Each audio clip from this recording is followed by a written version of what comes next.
प्रविश्य मम वाचमिमां प्रसुप्तां सज्जीवयत्य किल शक्तिधरस्वधाम्ना अन्यांश्च हस्तचरणश्रवणत्वगादीन् प्राणान् नमो भगवते पुरुषाय तुभ्यम् भवदवोष्णेन तातप्यमानान् भुवि परं नाथमप्रेक्षमाणान् भुवनमान्येन च अन्येन दोष्णा भवतु भीर्मा इति नः सान्त्वयन्तम् प्रणतवान् प्राणिनां प्राणभूतं प्रणतिभिः प्रीणये पूर्णबोधम् तपो विद्या विरत्यादि सद्गुणौघकरानहम् वादिराजगुरून् वन्दे हयग्रीवपदाश्रयान् मूकोऽपि यत्प्रसादेन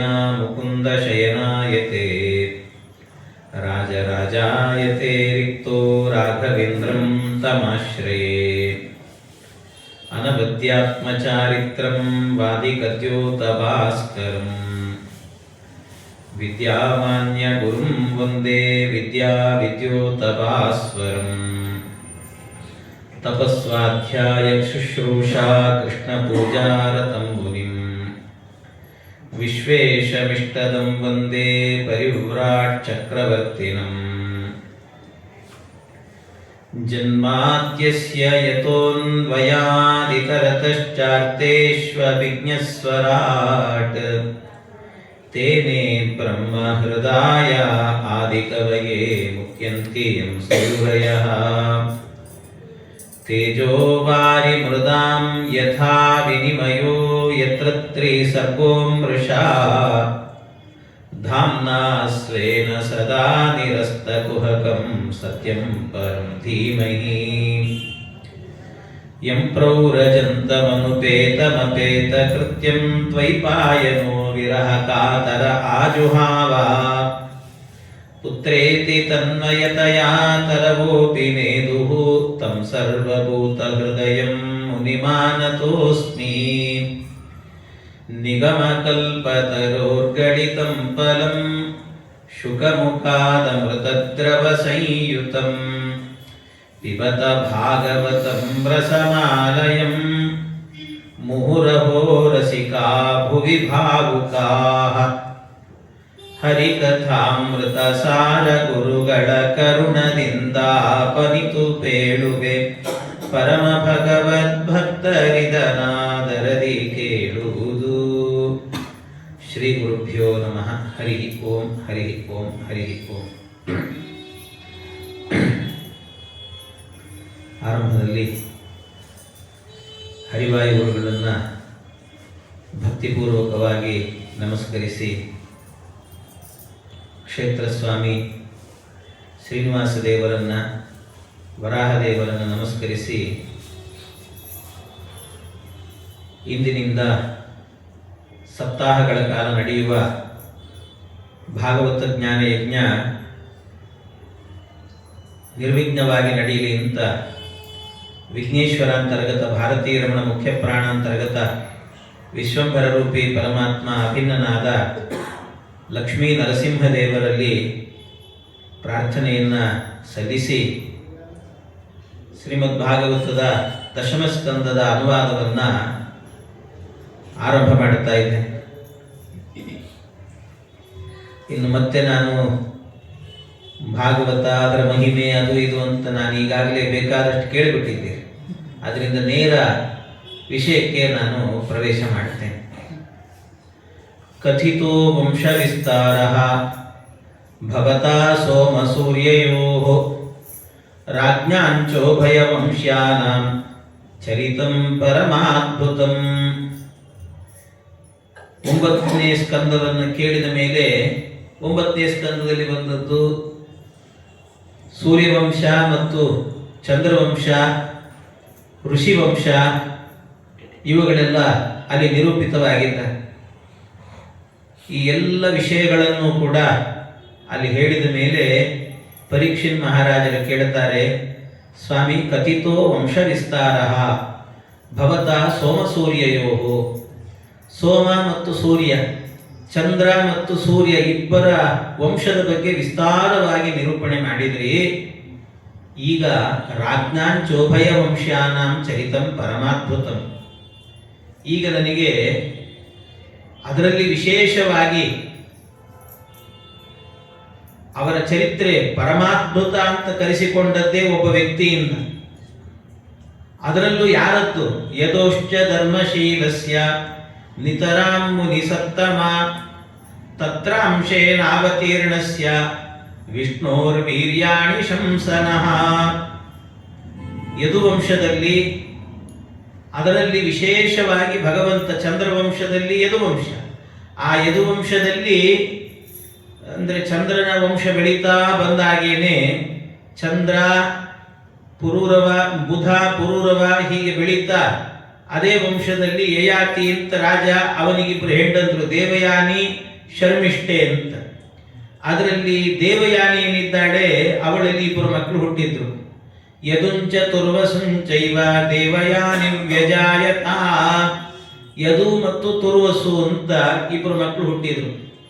ಇನ್ನು ದೃಕ್ಯುಂಚ ಅನುಂಚ ಪೂರುಂಚ, ದೃಕ್ಯು ಅನು ಮತ್ತು ಪೂರು ಅಂತ 3 ಜನ ಮಕ್ಕಳು ಶರ್ಮಿಷ್ಠೆಯಲ್ಲಿ ಹುಟ್ಟುತ್ತಾರೆ. ಅದರಲ್ಲಿ ಪೂರು ಅಂತೇನಿದ್ದಾನೆ ಅವನಿಂದ ವಂಶ ಬೆಳೀತದೆ. ಆ ವಂಶದಲ್ಲೇ ಒಬ್ಬ ಕುರು ಅಂತ ರಾಜ ಬರ್ತಾನೆ. ಕುರು ರಾಜನ ವಂಶ ಬೆಳೆದು ಕೌರವರು, ಪಾಂಡವರು ಇವರೆಲ್ಲ ಅಲ್ಲಿ ಬಂದದ್ದು. ಇನ್ನೊಂದು ದೇವಯಾನಿಯಲ್ಲಿ ಹುಟ್ಟಿದ ಕೂಸು ಯದು. ಆ ಯದು ಏನಿದ್ದಾನಲ್ಲ ಆ ವಂಶದಲ್ಲಿ ಬೆಳೆದು ಬಂದಾಗ ಅಲ್ಲಿ ವಸುದೇವ ಅಂತ ಒಬ್ಬ ರಾಜ ಬರ್ತಾನೆ. ಶೂರರಾಜ, ಶೂರನ ಮಗ ವಸುದೇವ, ವಸುದೇವನ ಮಗನೇ ಭಗವಂತನಾಗಿ ಅವತಾರ ಮಾಡ್ತಾನೆ, ಕೃಷ್ಣನಾಗಿ. ಇದು ಯದುವಿನಿಂದ ಬಂದ ವಂಶ ಆದ್ರಿಂದ ಯಾದವ ವಂಶ ಅಂತ ಕರೀತಾರೆ. ಹೀಗೆ ಅದರಲ್ಲಿ ಯದೋಶ್ಚ ಧರ್ಮಶೀಲಸ್ಯ ಅಂತ ಯದುವಿನ ವಂಶದಲ್ಲಿ ತತ್ರ ಅಂಶೇನ ಅವತೀರ್ಣಸ್ಯ, ಅಲ್ಲಿ ಭಗವಂತ ಅವತಾರ ಮಾಡಿದ್ದಾನೆ. ವಿಷ್ಣುವಿನ ಅವತಾರ ಎನ್ನುವಂತಹದ್ದಾಗಿದೆ. ಅದರ ಬಗ್ಗೆ ನನಗೆ ವರ್ಣನೆ ಮಾಡ್ರಿ. ಆ ವಿಷ್ಣುವಿನ ಅವತಾರದ ಬಗ್ಗೆ ಕೇಳಬೇಕು ಅಂತ ನನಗೆ ಅಪೇಕ್ಷೆ ಇದೆ ಅಂತ ಅದನ್ನು ಹೇಳಿದಾಗ ಮುಂದೆ ಅವನೇ ಮುಂದುವರಿಸಿ ಹೇಳುತ್ತಾನೆ. ಎಂಥವನು ಭಗವಂತ?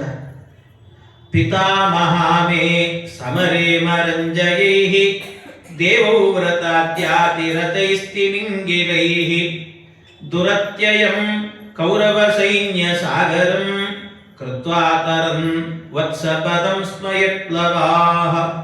ಎಂಥ ಅದ್ಭುತವಾಗಿ ಹೇಳ್ತಾನೆ ಪರೀಕ್ಷಿತ್.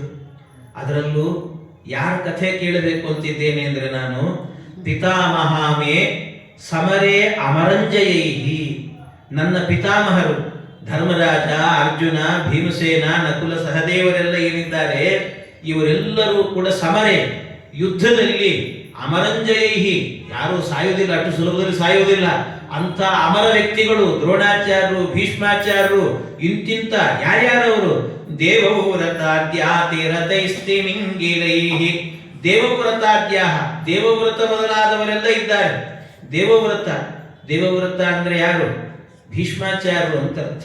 ಭೀಷ್ಮಾಚಾರ್ಯರಿಗೆ ಭೀಷ್ಮ ಅನ್ನುವಂತಹದ್ದು ಅವರಿಗೆ ಬಿರುದು, ಹೆಸರಲ್ಲ, ಬಿರುದು. ಅವರಿಗೆ ನಾಮಕರಣ ಮಾಡಿದ ಹೆಸರು ದೇವವ್ರತ ಅಂತ ಹೆಸರು. ದೇವವ್ರತ ಅಂತ ನಾಮಕರಣ ಯಾಕೆ ಮಾಡಿದ್ರು ಅಂದ್ರೆ ದೇವವ್ರತ ನೋಡಿ, ಇದಕ್ಕೆ ಸತ್ಯಧರ್ಮ ತೀರ್ಥ ಶ್ರೀಪಾದರು ಅದಕ್ಕೆ ಅರ್ಥ ಬರೀತಾರೆ. ಬಹಳ ಸುಂದರವಾದ ಅರ್ಥ ಅವ್ರು ಹೇಳೋದು. ದೇವವ್ರತ ಅಂತ ಯಾಕೆ ದೇವವ್ರತ?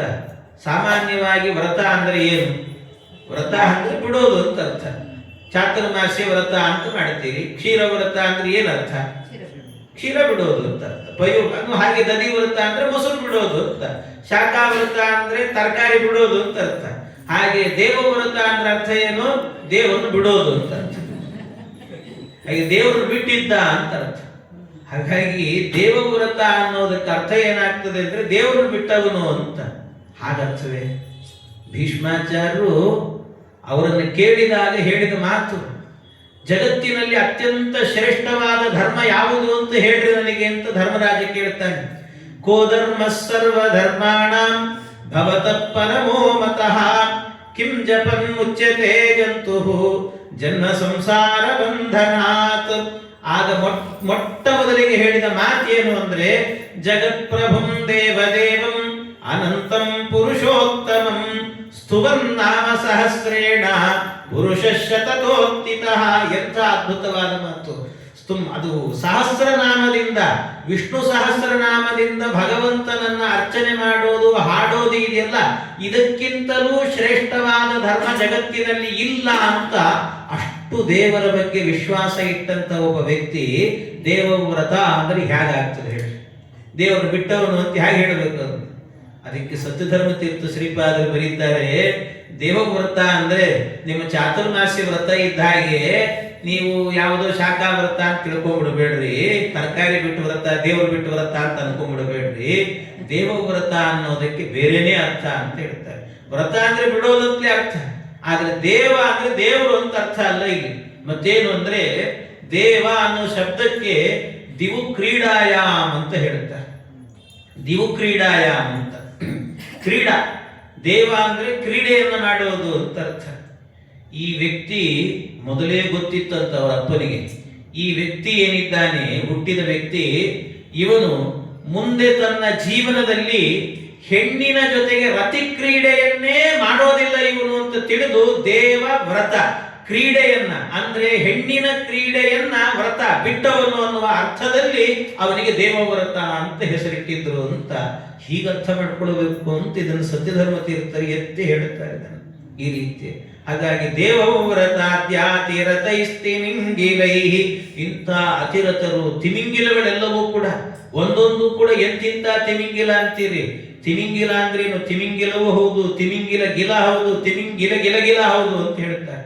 ಯಾಕೆಂದ್ರೆ ಈ ಸಾಗರ ಇರ್ತದಲ್ಲ, ಸಮುದ್ರ, ಸಮುದ್ರದಲ್ಲಿ ಏನೆಲ್ಲ ಪ್ರಾಣಿಗಳಿದ್ದಾವೆ ಅಂತ ಇವತ್ತಿನ ತನಕ ವಿಜ್ಞಾನಿಗಳಿಗೂ ಸಿಕ್ಕಿಲ್ಲ ಅಂತ. ಅಷ್ಟು ಪ್ರಾಣಿಗಳಿದ್ದಾವ ಸಮುದ್ರದಲ್ಲಿ. ತಿಮಿಂಗಿಲ ಅಂತ ಒಂದಿದೆ, ಎಲ್ಲರನ್ನೂ ನುಂಗಿ ಹಾಕ್ತದಂಥದ್ದು. ನಿಮಗೆ ಗೊತ್ತಿಲ್ಲ ಇನ್ನೊಂದು ವಿಷಯ ಏನು ಅಂದ್ರೆ, ಆ ತಿಮಿಂಗಿಲವನ್ನು ನುಂಗುವ ಒಂದು ಪ್ರಾಣಿ ಇದೆ ಅಂತೆ. ಅದಕ್ಕೇನು ಹೆಸರು ಅಂದ್ರೆ ತಿಮಿಂಗಿಲ ಗಿಲ ಅಂತ ಹೆಸರು ಅಂತ. ಅದಕ್ಕೆ ಆ ಗಿಲ ಇದೆಯಲ್ಲ, ಅದನ್ನು ನುಂಗೋದು ಒಂದು ಪ್ರಾಣಿ ಇದೆ ಅಂತೆ. ಅದಕ್ಕೇನು ಹೆಸರು ಅಂದ್ರೆ ತಿಮಿಂಗಿಲ ಗಿಲ ಗಿಲ ಅಂತ ಹೆಸರು ಅಂತ. ಅದಕ್ಕೆ ಒಬ್ಬ ಕವಿ ಹೇಳ್ತಾನೆ ಅದನ್ನ, ಈ ಸಾಗರದಲ್ಲಿ ಸಮುದ್ರದಲ್ಲಿ ಆಗಬೇಕಾದ ತಿಮಿಂಗಿಲ ಗಿಲೋಪ್ಯಸ್ತಿ ತದ್ಗಿಲೋಪ್ಯಸ್ತಿ ಸಾಗರೇ ಅಂತ ಹೇಳ್ತಾನೆ. ಅದರಲ್ಲಿ ಎಲ್ಲ ಗಿಲಗಳು ಇದ್ದಾವಂತೆ. ಹಾಗೆ ಎಲ್ಲರನ್ನೂ ನುಂಗುವ ಸಾಮರ್ಥ್ಯ ಇರುವಂತ ದ್ರೋಣರು, ಭೀಷ್ಮರು ಇವರೆಲ್ಲ ಇದ್ದಾಗಲೂ ಕೂಡ ದುರತ್ಯಯಂ ಕೌರವ ಸೈನ್ಯ ಸಾಗರಂ, ಅಂಥ ಸಾಗರ ಅದು ಕೌರವ ಸೈನ್ಯ ಎನ್ನುವಂತಹದ್ದು. ಅದನ್ನ, ಆ ಸಾಗರವನ್ನು ಕೂಡ ನಮ್ಮ ಅಜ್ಜಂದರೆಲ್ಲರೂ ಕೂಡ ಸಾಮಾನ್ಯವಾಗಿ ದಾರಿಯಲ್ಲಿ ಹೋಗುವಾಗ ಒಂದು ಕರು ಇರ್ತದಲ್ಲ, ಕರು, ಸಣ್ಣ ಕರು ಓಡಾಡಬೇಕಾದ್ರೆ ಮಳೆ ಬಂದಿರ್ತದೆ ಅಂತ ಇಟ್ಕೊಳ್ಳಿ. ಮಳೆ ಬಂದಾಗ ಅದು ಹೆಜ್ಜೆ ಇಟ್ಟರೆ ಅಲ್ಲೊಂದು ಸಣ್ಣ ಹಳ್ಳ ಆಗ್ತದೆ. ಕರುವಿನ ಪಾದದ ಹೆಜ್ಜೆ ಎಷ್ಟಿರ್ತದೆ ಅದೊಂದು ಸಣ್ಣ ಹಳ್ಳ ಆಗ್ತದೆ. ಆ ಹಳ್ಳ ಆದಾಗ ಸಣ್ಣ ಹಳ್ಳದಲ್ಲಿ, ಆ ಪಾದದ ಗುರುತಿನ ಹಳ್ಳದಲ್ಲಿ ನೀರು ನಿಂತುಕೊಳ್ಳುತ್ತದೆ. ಅದನ್ನ ದಾಟಬೇಕು ಅಂದ್ರೆ ಕಷ್ಟ ಆಗ್ತದೆ ನಮಗೆ, ಏನಿಲ್ಲ. ಆ ರೀತಿಯಲ್ಲಿ ಕೌರವ ಸೈನ್ಯ ಸಾಗರವನ್ನ ನಮ್ಮ ಅಜ್ಜಂದ್ರು ಸಣ್ಣ ಕರುವಿನ ಹೆಜ್ಜೆ ಇರ್ತದಲ್ಲ, ಅದರಲ್ಲಿ ನಿಂತ ನೀರನ್ನ ದಾಟಿದ್ರೆ ಹೇಗಾಗ್ತದೋ ಹಾಗೆ ದಾಟಿ ಬಿಟ್ರಲ್ಲ, ಯಾರ ಅನುಗ್ರಹದಿಂದ ಅವನ ಕಥೆಯನ್ನು ನನಗೆ ಹೇಳು. ದುರತ್ಯಯಂ ಕೌರವ ಸೈನ್ಯ ಸಾಗರಂ ಕೃತ್ವಾತರನ್ ವತ್ಸಪದಂ, ವತ್ಸಪದ, ವತ್ಸ ಅಂದ್ರೆ ಕರು ಅಂತ, ವತ್ಸಪದಂ ಸ್ಮಯತ್ಲವಾಹ, ಇದನ್ನ ದಾಟಿದ್ರಲ್ಲ ಅದನ್ನ ಹೇಳಿ ನಮಗೆ ಅಂತ ಈ ರೀತಿಯಲ್ಲಿ ಕೃಷ್ಣನ ಶುಕಾಚಾರ್ಯರನ್ನ ಕೇಳ್ತಾರೆ.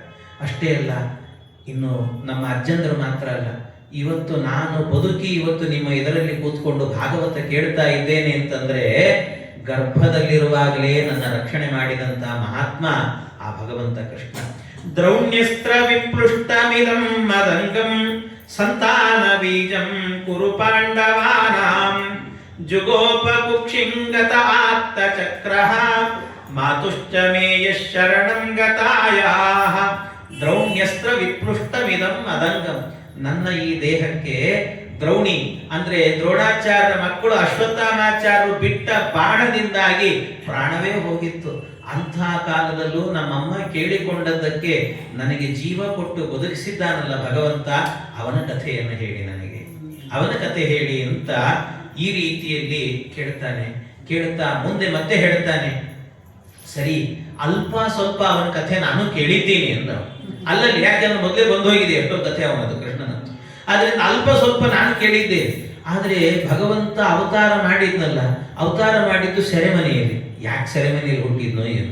ಅಷ್ಟೇ ಅಲ್ಲ, ಮತ್ತೆ ಹುಟ್ಟಿದಂತ ವ್ಯಕ್ತಿ ಅಲ್ಲಿಂದ ಏನ್ ಮಾಡಿದ ಅಂದ್ರೆ ಸೆರೆಮನೆಯಿಂದ ಮಥುರಾ ಪಟ್ಟಣದಿಂದ ಓಡಿ ಹೋದ ಅವನು. ಭಗವಂತ ಅಲ್ಲಿರ್ಲಿಲ್ಲ. ಯಾಕೆ? ಕಂಸನ ಕಂಡು ಏನಾದ್ರೂ ಹೆದರಿಕೆ ಆಗಿತ್ತ? ಅವನು ಕೊಂದುಬಿಡ್ತಾನೆ ಅಂತ ಹೆದರಿಕೆನ ಏನಾದ್ರೂ ಅದಕ್ಕೆ ಹೋದ ಅವನು? ಕಸ್ಮಾನ್ ಮುಕುಂದೋ ಭಗವಾನ್ ಪಿತುರ್ಗೇಹಾಗ್ರಜಂಗತಃ ಕ್ವವಾಸಂ ಜ್ಞಾತಿ ವಿಸ್ಸಾರ್ಧಂ ಕೃತವಾನ್ ಸಾತ್ವತಾಂ ಪತಿಃ. ಇದನ್ನೆಲ್ಲ ಯಾಕೆ ಮಾಡಿದ ಪರಮಾತ್ಮ ಅಂತ ಇದರ ಬಗ್ಗೆ ಹೇಳಿ ನನಗೆ. ವ್ರಜೇ ವಸಂಕಿ ಮಕರೋನ್ ಮಧುಪುರ್ಯಾಂಚ ಕೇಶವಃ ಭ್ರಾತರಂ ಚಾವದೀತ್ ಕಂಸಂ ಮಾತುರದ್ದಾತದರ್ಹಣಂ. ತನ್ನ ಸೋದರ ಮಾವನನ್ನು ಕೂಡ ಕೊಂದು ಹಾಕಿಬಿಟ್ಟ ಭಗವಂತ. ಮತ್ತು ಯಾವಾಗ ನೋಡ್ಲಿ ಈ ಗೋವುಗಳ ಮಧ್ಯದಲ್ಲೇ ಇರ್ತಾ ಇದ್ನಲ್ಲ, ಯಾಕಾ ರೀತಿ ಇದ್ದ ಈ ಪರಮಾತ್ಮ? ದೇಹಂ ಮಾನುಷಮಾಶ್ರಿತ್ಯ ಕತಿ ವರ್ಷಾಣಿ ವೃಷ್ಣಿಭಿಃ. ಈ ಮನುಷ್ಯ ದೇಹವನ್ನು ಪಡೆದುಕೊಂಡು ಭಗವಂತ ಈ ಭರತಖಂಡದಲ್ಲಿ ಎಷ್ಟು ದಿವಸ ಇದ್ದ, ಎಷ್ಟು ದಿವಸ ವಾಸ ಮಾಡಿದ ಇವನು. ಯದುಪುರಿಯಾಂ ಇಹಾವಾತ್ಸೀತ್ ಪತ್ನ್ಯ ಕತ್ಯಭವನ್ ವಿಭೋಃ. ಅವನಿಗೆ ಎಷ್ಟು ಜನ ಹೆಂಡಂದಿರು? ಅವನಿಗೇನು ಬಹಳ ಜನ ಅಂತ ಹೇಳ್ತಾರೆ, ಸರಿಯಾಗಿ ಕಾರವಾಕ್ಕಾಗಿ ನೀವು ಹೇಳ್ರಿ ಎಷ್ಟು ಜನ ಹೆಂಡಂದಿರಿದ್ರು ಅವನಿಗೆ ಅಂತ. ನೈಷಾತಿ ದುಸ್ಸಹ ಕ್ಷುನ್ನಾಂ ತ್ಯಕ್ತೋದಮಪಿ ಬಾಧತೆ. ಈ ಕೃಷ್ಣನ ಕಥೆ ಕೇಳಬೇಕಾದ್ರೆ ಈಗಾಗಲೇ ತುಂಬಾ ದಿನಗಳು ಕಳೆದು ಹೋಗಿದೆ. ಅಂದ್ರೆ ನಾನು ಸುಮಾರು 5ನೇ ದಿನದ ಹತ್ತಿರಕ್ಕೆ ಬರ್ತಾ ಇದ್ದೇನೆ. ಈಗ ಸುಮಾರು ಅಷ್ಟು ದಿವಸ ಉಪವಾಸ ಇದ್ದೇನಲ್ಲ, ಅದು ಹೊಟ್ಟೆ ಹಸಿವು ಕಾಯ್ಬೇಕಲ್ಲ, ಆದ್ರೆ ಹಸಿವೇ ಅನಿಸ್ತಾ ಇಲ್ಲ ನನಗೆ. ಯಾಕೆಂದ್ರೆ ಕೃಷ್ಣನ ಕಥೆ ಕೇಳಬೇಕು ಅನ್ನೋ ಹಸಿವಿನ ಮುಂದೆ ಈ ಹಸಿವು ಗೊತ್ತಾಗ್ತಾ ಇಲ್ಲ ನನಗೆ ಅಂತ ಹೇಳ್ತಾರೆ. ಆ ಕೃಷ್ಣನ ಕಥೆನೇ ಅಂತಹದ್ದು ಅಂತ. ಪಿಬಂತಂ ತ್ವನ್ಮುಖಾಂಬೋಜಾತ್. ಅದರಲ್ಲೂ ಕೂಡ ಅಮೃತಕ್ಕಿಂತಲೂ ಕೂಡ ಅಮೃತ ಅಂತ ಕರೆಸಿ, ಅಮೃತಕ್ಕೆ ಅಮೃತವನ್ನು ಕೊಡುವಂತ ಏನು ಭಾಗವತಾಮೃತ ಇದೆ, ಅದನ್ನ ನಿಮ್ಮ ಮುಖದಿಂದ ಕೇಳುವಾಗ ಯಾವುದು ಬೇಕು ಅನಿಸ್ತಾ ಇದೆ ನನಗೆ. ಇದು ಒಂದು ಸಾಕು ಅನಿಸ್ತಾ ಇದೆ.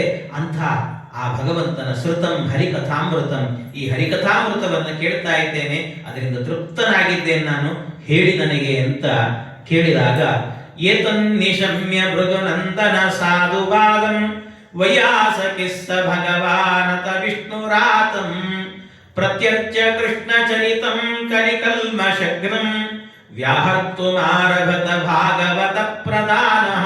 ಇದನ್ನ ವೇದವ್ಯಾಸದೇವರು ಹೇಳ್ಬಿಡ್ತಾರೆ, ಭಾಗವತ ಪ್ರಧಾನ ಅಂತ. ಭಾಗವತದಲ್ಲಿ ಒಂದು ಬೇರೆ ಬೇರೆ ಅರ್ಥ ಇದೆ, ಅಂತೂ ಭಾಗವತ ಪ್ರಧಾನ, ಶ್ರೀಮದ್ ಭಾಗವತ ಗ್ರಂಥದಲ್ಲಿ ಅತ್ಯಂತ ಪ್ರಧಾನವಾದಂತಹ ಘಟ್ಟ ಅಂತ ಹೇಳಿದ್ರೆ ಅದು ಕೃಷ್ಣಾವತಾರದ ಕಥೆ. ಆ ಕಥೆಯನ್ನ ಹೇಳಲಿಕ್ಕೆ ಆರಂಭ ಮಾಡಿದ್ರಂತೆ. ವ್ಯಾಹರ್ತು ಆರಭತ ಭಾಗವತ ಪ್ರಧಾನ, ಭಾಗವತ ಪ್ರಧಾನವಾದಂತಹ ಕಥೆಯನ್ನು ಹೇಳಿದರು. ಯಾವಾಗ? ಎಂಥ ಕಥೆ ಅದು ಅಂದ್ರೆ ಕೃಷ್ಣನ ಕಥೆ ಅಂತ. ಎಂಥದ್ದು ಕೃಷ್ಣನ ಕಥೆ? ಪ್ರತ್ಯಚ್ಚ ಕೃಷ್ಣ ಚರಿತಂ ಕಲಿಕಲ್ಮಶಗ್ನಂ. ಅವನ ಕಥೆ ಕೇಳ್ತಾ ಇದ್ರೆ ಒಳಗೆ ಎಲ್ಲಾದ್ರೂ ಕಲಿ ಅವಿತು ಕೂತ್ಕೊಂಡಿದ್ದ ಅಂದ್ರೆ, ಅಯ್ಯೋ ನನ್ನಿಂದ ಇಲ್ಲಿ ಇರ್ಲಿಕ್ಕೆ ಆಗಲ್ಲಪ್ಪ, ನಾನು ಹೊರಗೆ ಹೋಗ್ಬಿಡ್ತೀನಿ ಅಂತ ಓಡೋಗ್ಬಿಡ್ತಾನಂತ. ಆ ಕಥೆ ಕೇಳಿದ್ರೆ ಅಂಥ ಆಯ್ತು ಅಂತ. ದೇವರ ಕಥೆನೇ ಅಂತ ಆಯ್ತು. ಮುಂದೆ ಬರುತ್ತದೆ, ಗೋಪಿಯರೆಲ್ಲ ಸೇರ್ಕೊಂಡು ಹೇಳ್ತಾರೆ, ಕೃಷ್ಣ ನಮ್ಮ ಜೀವನದಲ್ಲಿ ನೀನ್ ಸಿಗಲಿಲ್ಲ ಅಂದ್ರೂ ಪರವಾಗಿಲ್ಲ, ನಿನ್ನ ಕಥೆ ಇಲ್ಲದ ಬದುಕು ಬೇಡ ನಮಗೆ ಅಂತ ಹೇಳ್ತಾರೆ. ನಿನ್ನ ಕಥೆ ಇಲ್ಲದ ಬದುಕು ಬೇಡ. ಯಾಕೆ ಅಂದ್ರೆ ಸಂಸಾರದ ಬೇಗುದಿಯಲ್ಲಿ ಬೆಂದ ನಮಗೆ ಒಂದಷ್ಟು ಏನಾದ್ರೂ ನಾವು ಬದುಕಬಹುದು ಅನ್ನುವ ಆಸೆ ಹುಟ್ಟಿಸುವಂತಹದ್ದು ಅಂದ್ರೆ ಅದು ನಿನ್ನ ಕಥೆ ಮಾತ್ರ ಕೃಷ್ಣ. ಅದನ್ನು ಕೇಳ್ಕೊಂಡು ಬದುಕ್ಬಿಡ್ತೀವೋ ಕೃಷ್ಣ, ನನಗಿನ್ನೇನು ಬೇಡ. ತವ ಕಥಾಮೃತಂ ತಪ್ತ ಜೀವನಂ ಕವಿ ಬಿರೀಡಿತಂ ಕಲ್ಮಶಾಪಹಂ. ಎಂಥ ಕಥೆ ಇವನದು ಕೃಷ್ಣನದ್ದು. ತವ ಕಥಾಮೃತಂ ತಪ್ತ ಜೀವನ. ತಪ್ತ ಅಂದ್ರೆ ಬೆಂದು ಹೋದ ಜೀವನ ಇದೆಯಲ್ಲ ಸಂಸಾರದಲ್ಲಿ, ಅದಕ್ಕೆಲ್ಲದಕ್ಕೂ ಕೂಡ ಆನಂದವನ್ನು ಕೊಡುವ ಕಥೆ ನಿನ್ನದ್ದು. ಕಲ್ಮಶಾಪಹಂ, ಒಳಗಿರುವಂತ ಕಲ್ಮಶಗಳನ್ನೆಲ್ಲವನ್ನು ಕೂಡ ತೊಡೆದು ಹಾಕುವಂತ ಕಥೆ. ಅಂಥ ಕೃಷ್ಣನ ಕಥೆಯನ್ನ ಕಲಿ ಕಲ್ಮಶಗ್ನಂ ವ್ಯಾಹರ್ತು ಮಾರಭತ ಭಾಗವತ ಪ್ರಧಾನ. ಒಂದು ಭಾಗವತದಲ್ಲಿ ಪ್ರಧಾನವಾದದ್ದು, ಅದರಲ್ಲೂ ಭಾಗವತರಲ್ಲಿ ಪ್ರಧಾನರಾದಂಥ ಶುಕಾಚಾರ್ಯ ಇದನ್ನು ಹೇಳ್ತಾ ಇದ್ದಾರೆ. ಶುಕಾಚಾರ್ಯ ಹೇಳ್ತಾ ಇದ್ದಾರೆ ಈ ಕಥೆಯನ್ನು. ಹೀಗೆ ಆ ಕಥೆಯನ್ನು ಹೇಳಲಿಕ್ಕೆ ಆರಂಭ ಮಾಡ್ತಾರೆ. ಏನಾಯ್ತು ಅಂದ್ರೆ, ಗೌರ್ಭೂತ್ವ ಅಶ್ರಮುಖಿ ಕಿನ್ನ ರುದಂತಿ ಕರುಣಂ ಯತ ಉಪಸ್ಥಿತಾಂಕೆ ತಸ್ಮೈ ವ್ಯಸನಂ ಸಮವೋಚತ. ಒಮ್ಮೆ ಗೋರೂಪದಲ್ಲಿ ಭೂದೇವಿ ಬಂದು, ಇದೆಲ್ಲ ಕಥೆ ನಿಮ್ಗೆ ಗೊತ್ತಿದೆ. ಆ ಗೋರೂಪದಲ್ಲಿ ಭೂದೇವಿ ಬಂದು ಭೂದೇವಿ ಕೇಳಿಕೊಡುತ್ತಾಳೆ. ಬ್ರಹ್ಮದೇವರ ಬಳಿಯಲ್ಲಿ ಬಂದು ಪ್ರಾರ್ಥನೆ ಮಾಡಿದ್ದಂತೆ. ಬ್ರಹ್ಮ ತನ್ನ ದುಃಖವನ್ನೆಲ್ಲ ಹೇಳಿಕೊಡ್ತಾ ಇದ್ದ. ಯಾಕೆ ಗೋವಿನ ರೂಪದಲ್ಲಿ ಯಾಕೆ ಬಂದ್ಲು ಅಂದರೆ ಸತ್ಯಧರ್ಮ ತೀರ್ಥರು ಬರೀತಾರೆ. ಯಾಕೆ ಬಂದ್ಲು ಅಂದರೆ ಅದರಲ್ಲಿ ವಿಶೇಷ ಏನು ಅಂದರೆ ಗೋವು ಅಂದರೆ ಭಗವಂತನಿಗೆ ಅತ್ಯಂತ ಪ್ರೀತಿ ಅಂತೆ. ಅದರಿಂದ ಗೋವಿನ ರೂಪದಲ್ಲಿ ಹೋಗಿ ನಿಂತರೆ ಕಣ್ಣೀರು ಹಾಕಿದ್ರೆ ಕೂಡಲೇ ಒಂದು ಅನುಗ್ರಹ ಮಾಡ್ತಾನಂತೆ ಪರಮಾತ್ಮ. ಅದಕ್ಕೋಸ್ಕರವಾಗಿ ಅವನಿಗೆ ಹೇಳೋದೇ ಹಾಗೆ, ಗೋ ಬ್ರಾಹ್ಮಣ ಹಿತಾಯಚ ಅಂತ ಹೇಳ್ತಾರೆ ಪರಮಾತ್ಮ.